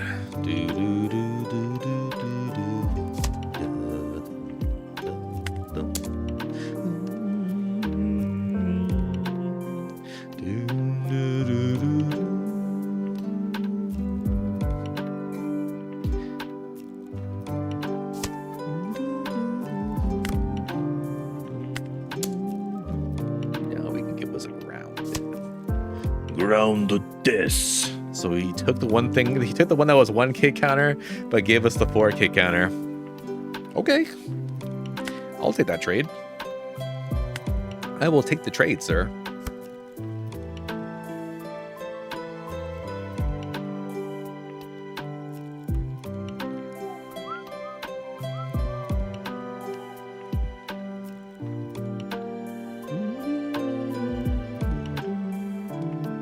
He's gonna have another Croc in hand, right? Like, there's not a trash.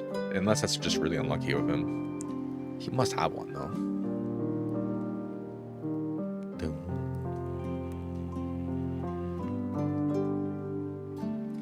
So I think the key here is just not to block with Newgate. Otherwise, he just locks Newgate. I'll see what he puts to 0. I guess no matter what, he can patchwork this more, yeah, so... this is totally fine. So we'll do that and stop that.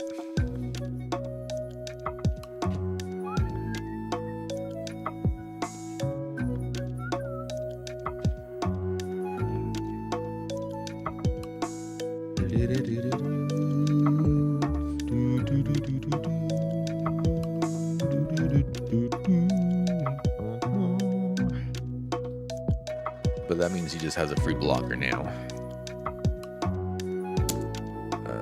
What are we gonna give him? We'll give him this hog back. We'll give him this little hog back. Dr. Hogback.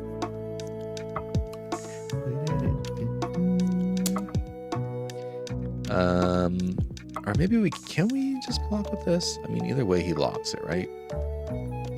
But I would rather him lock this. Let me think here, actually. I know he wants to lock it. I know he really wants to lock it. But then we have another Newgate, so it won't really matter, actually. So I think I will block this. And it's fine if he locks it because I have the other Newgate. And this will keep us alive a bit longer, and we can actually just grind him out, I think. I think we can grind him out this way. Like, I know he has the patchwork, and I know that's exactly what he's going to do, but I'm kind of okay with it.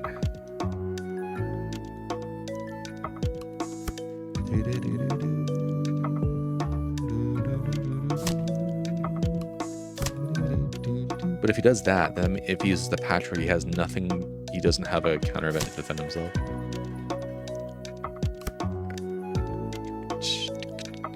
So does patchwork prevent it from going active or from attacking again? Maybe it's from going active.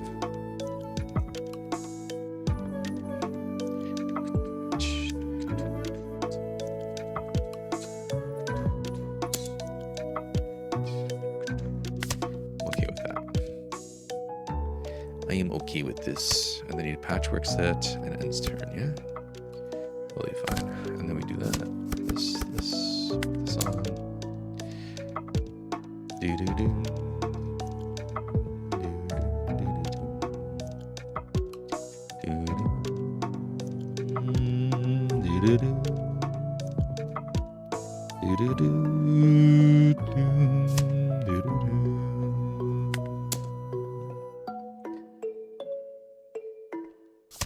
Okay.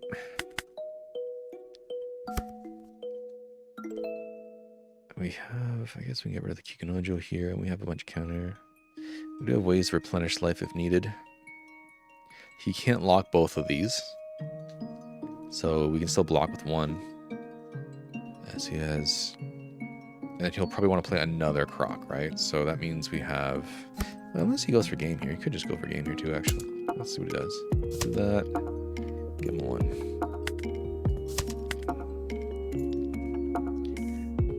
Okay, he plays Benson. Okay, interesting.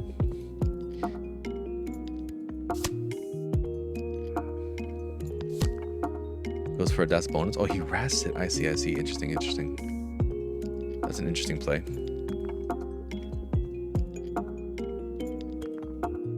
So he can only lock... Oh, he can still lock both of them, technically. No, he can only lock one. Because this can't hit this now. I think... 2-2... We can do a 2-2-1 here. But I think I'm okay to do this. We can trigger... We can search for a 2-kick counter here. It's fine.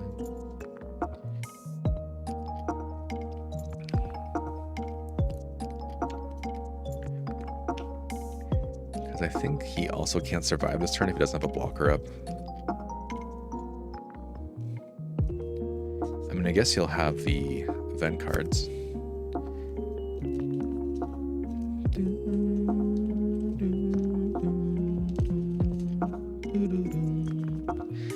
He might just be in a situation where he's like thinking about going for game though. Because this is B10, 13. I'm okay to take this as well. Because this could also tempt him into just going all in.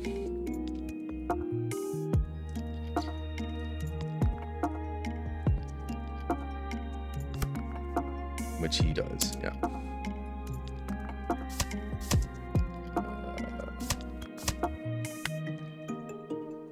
And that's the game. That's the game! He threw it all away! Where is his last Crocs? Were they down here?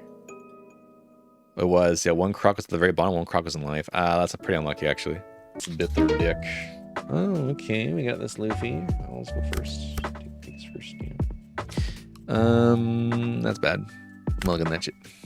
Also not great, but we can get a good card from here, right? Yeah, that's good. Thanks. Thanks. Thanks. Bunny gets him the Sanji. Yeah, the Sanji's a good card. Good card is good.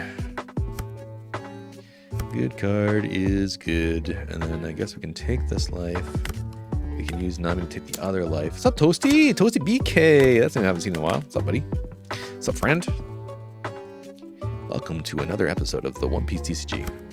Remember when we used to play other games? Do you remember? I'm actually gonna play the Hog back here. Oh, he plays Laboon. Interesting choice. That shit. And then we can, and he doesn't lose anything here. You know what? I've been playing a lot of Silk Song off of stream though. I'm almost done, I think. That's been a very fun game. That has been a very fun game. Let's see here. I think I will defend this one actually, and then I'll play a Robin after. So we'll play that and then this. And then I think either way he takes this, right? And then we'll have, if we lose this, we can play out card anyway. So Nami being there is fun. Next time remove your arm to cosplay Shanks. Yeah, that's what I gotta do, man. I was doing it wrong. I was doing it wrong. 肩ですね。肩入りがないんですよね。はい。そうですね。しつこいですね。BK's been BKing. I wish I played Laboons for Pirate Party for how many times my Law or other cards just got bottom decked. Yeah. That's probably accurate, friend. He's going 8 lead. I'm okay to resolve that. We can trigger out this to prevent... actually, should we... Yeah, we can actually stop this. This is good, actually. And then if he hits this, that's fine. If he hits this, this is fine. He just chooses not to do that. Actually, that's kind of funny. All right, so he's 8 right now, right? Yeah, okay. I think we can also just play another Perona out here, which will be fine. So we can go ahead and swing here. So we're just gonna do leader effect, yeah. Does leader effect, yeah. And then we can go ahead, put a Dawn here, swing this out, swing, deploy that, stop the Sanji again, and end turn.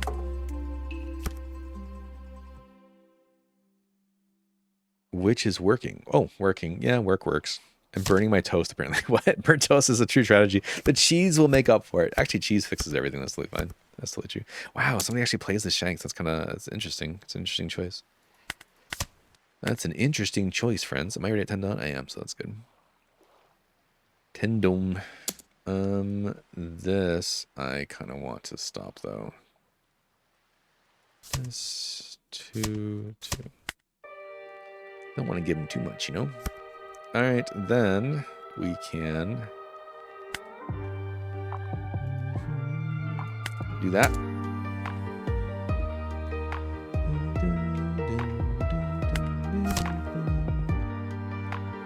What do we not need?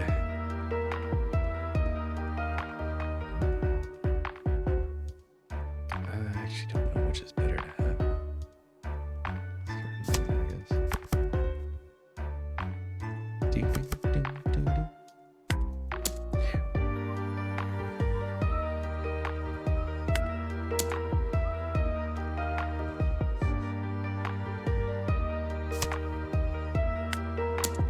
Yes, give us those sweet, sweet hand cards, baby. I've seen people teching the 10 cost Shanks, unsure for what matchup it's for, but it's for the mirror. Yeah, I guess that's good. I guess that's pretty good. And I'm just going for life here as much as possible because I think life is the hardest thing for him to defend.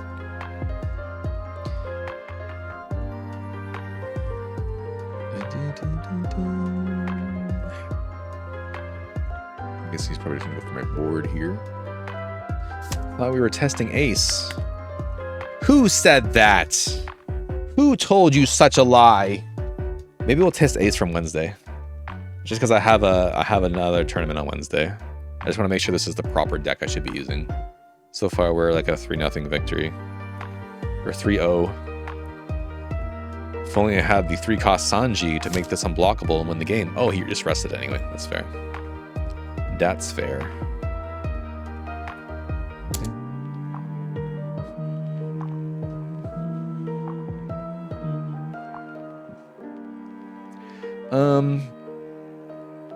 Just trash this. The issue is he's gonna get rid of our new gate, which kind of sucks, to be honest. But he... Let's see, what does this do? You may trash the character if one of your leaders is strong. One of your characters' base cost of 8 or less becomes active, which will be this. I see. Just trash and give him a 1 here. I swear you said something about an hour ago. I did.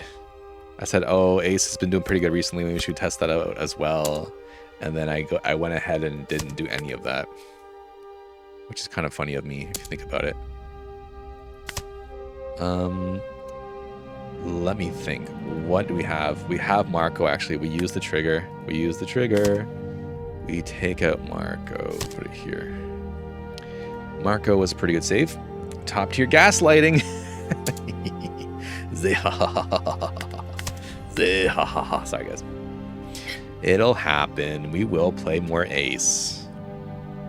I do love me some Whitebeard Pirates. We got Marco here. We got Newgate here. We still got the Whitebeard Pirates. They still exist. They still exist, friends. Can't we just win if we just stack all Dawn on this? Is there any way we lose? Is there any way we lose? Is there something I'm not aware of here that is like why we can lose? Is there something I'm missing? Is there something I'm missing? No, right?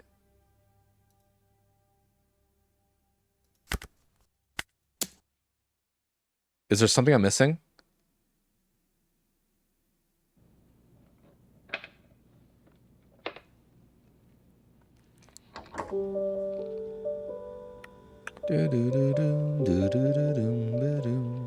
Because if he has that 2 cost event, he can only actually do that plus get 1 Dawn rested. So he wouldn't have enough. He wouldn't have enough counter, even if he played that card right now. Because you don't get the 2 Dawn first, you get the 2 Dawn after.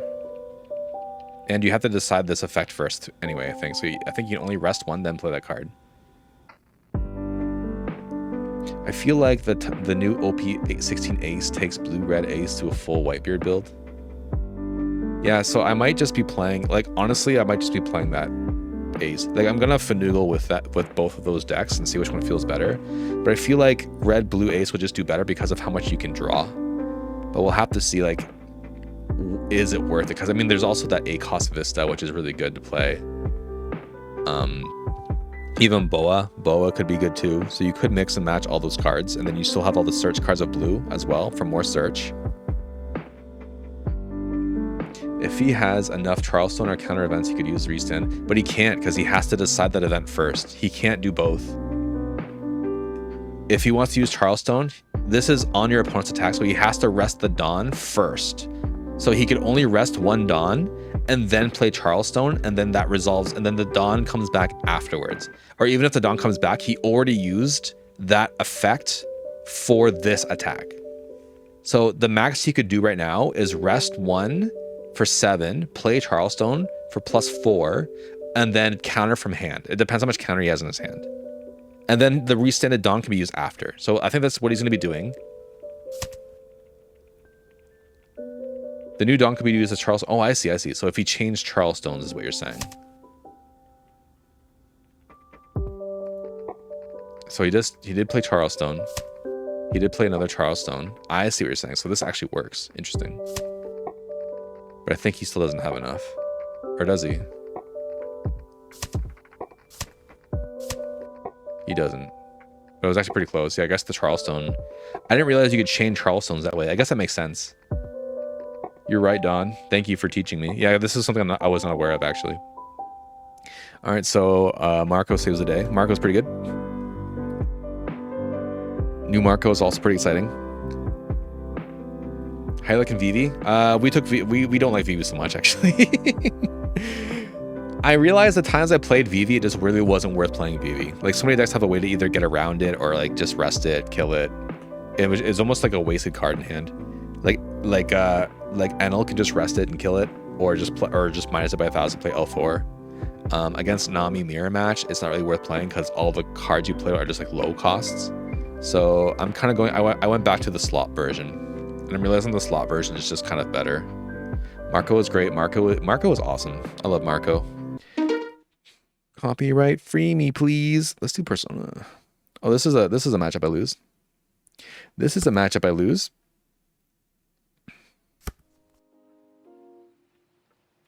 He chose to go first. We're going second. We do have Marco, so that's not bad. I guess we'll keep this. Though I think this Marco's going to rest it pretty quick. Laboon, that's kind of annoying. Man, I really hate these fucking cards. I just like everybody just gets free anti-removal. I hate them. I hate them. That's rude. I was just excited. Just haven't seen someone say bro so many times in my chat. Bro. Sorry, it's just funny. Broski. Nah, you're good, man. I just thought it was funny. Okay? I just thought it was funny.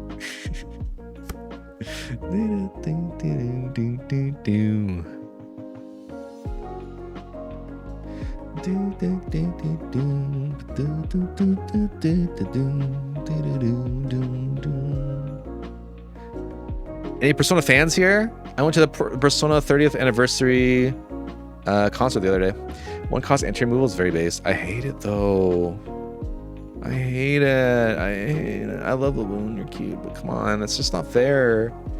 Only there one are you drunk.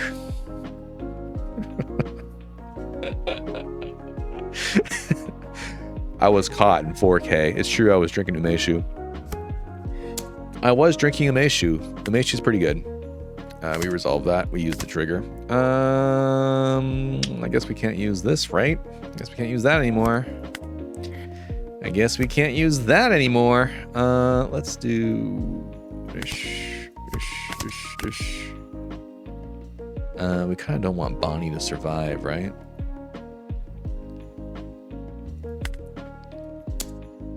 Baby Bonnie. Bonnie, Bonnie, Bonnie. What are you reading?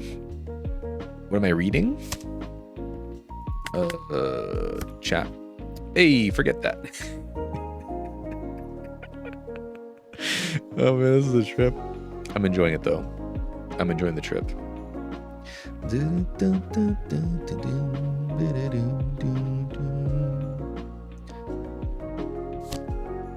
Ooh, there's Bonnie.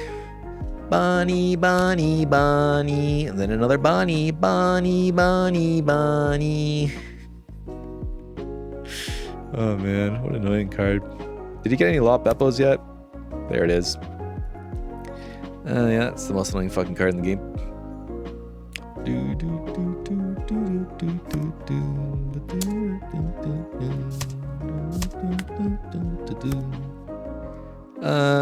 Let's see what we can find. See, it's not even worth playing like Newgates though. We actually have nothing to play this turn, do we? He has cards to rest, right? Let's see here. You can rest 2 cards instead.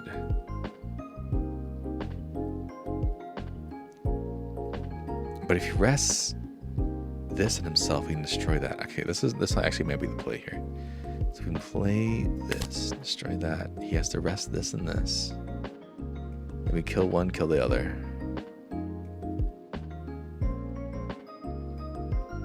Oh wait, no, because he'll just rest this. Actually, that makes sense. That kind of makes sense, doesn't it? Yeah, that makes sense, actually.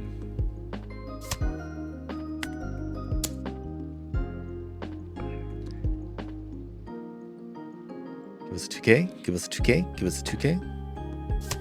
Oh, that's 1K. This is the hardest fight for me versus Mihawk. I agree.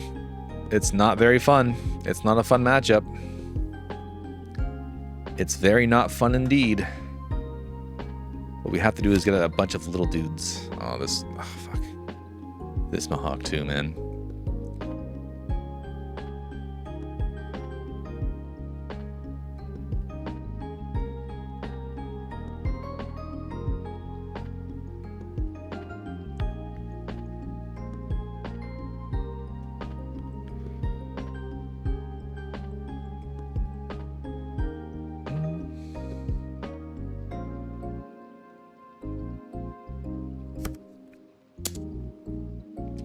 Let's see here. Is it even worth playing Mori at this point? Is it even worth playing Mori at this point? No, it is, because we get a bunch of small dudes. Yeah, because we also get another dude. So we do play Moria. So we'll do this. And actually, we want to keep the horses. We'll give him this. And then we give him another with this. Yeah, that's fine. Okay.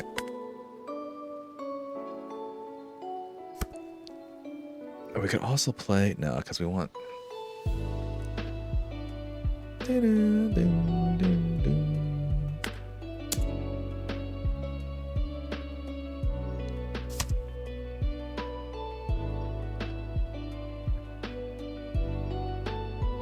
Brother thought now was the time. Okay, so what can we do here? We can do 6, 6, 7...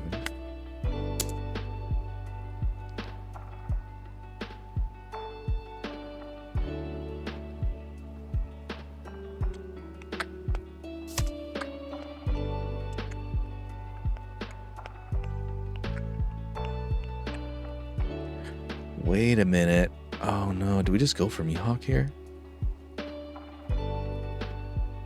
Because we can definitely just kill Mihawk here, right? Can Laboon rest 2 cards? Yes. Laboon can rest 2 cards to defend it though.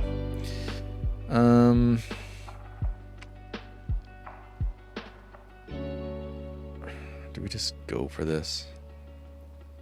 No, I think we should kill this, and then we'll play the... Yeah, okay, this is fine. Let's see if he defends this or not. He probably will, and then if he does, he loses like all this stuff. Yeah. Okay, he does. With the Mihawk effect, okay. Then we play this. Oh, we don't have a Perona. Ah, shit. Why don't we have Perona?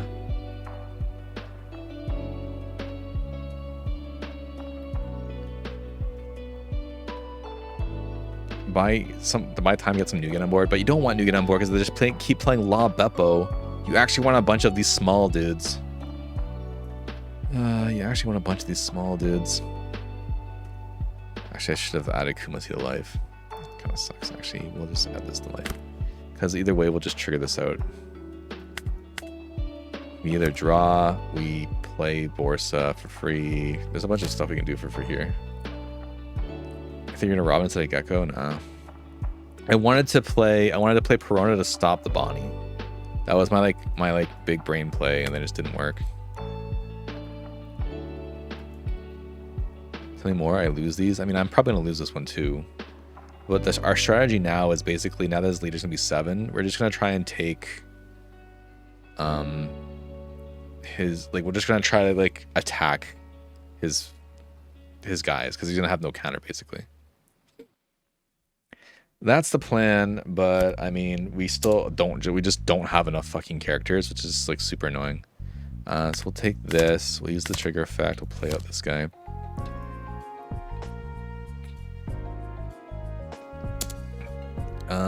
This one I think will stop.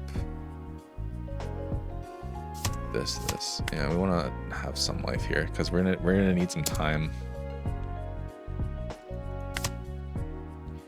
That's pretty good actually.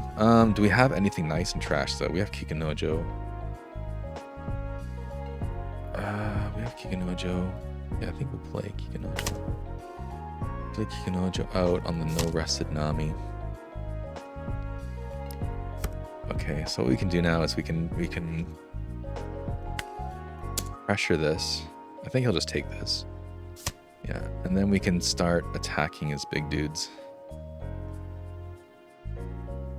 We can attack this. And then I think what we can do here is swing into this. So this will be 5.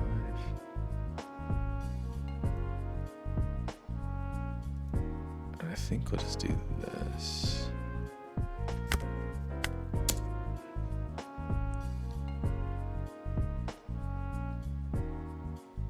It'll depend which counter event he plays. If he plays the one that defends characters in life, or just the ones that defend life. Okay, just lose it. Yeah. And so now we start just taking his board because he just doesn't have a lot of stuff. Because I'm just going to keep searching for top end, like La Beppos, basically.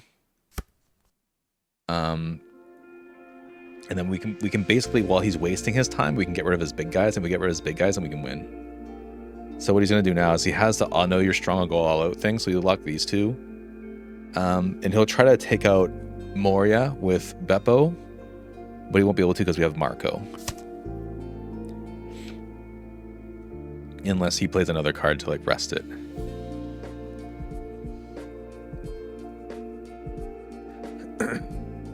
But we were lucky that this Mihawk was defending his board so religiously. And this isn't even a blocker right now. And he has to rest this or this to even get Dawn active. So I'm actually not really sure what he's doing right now.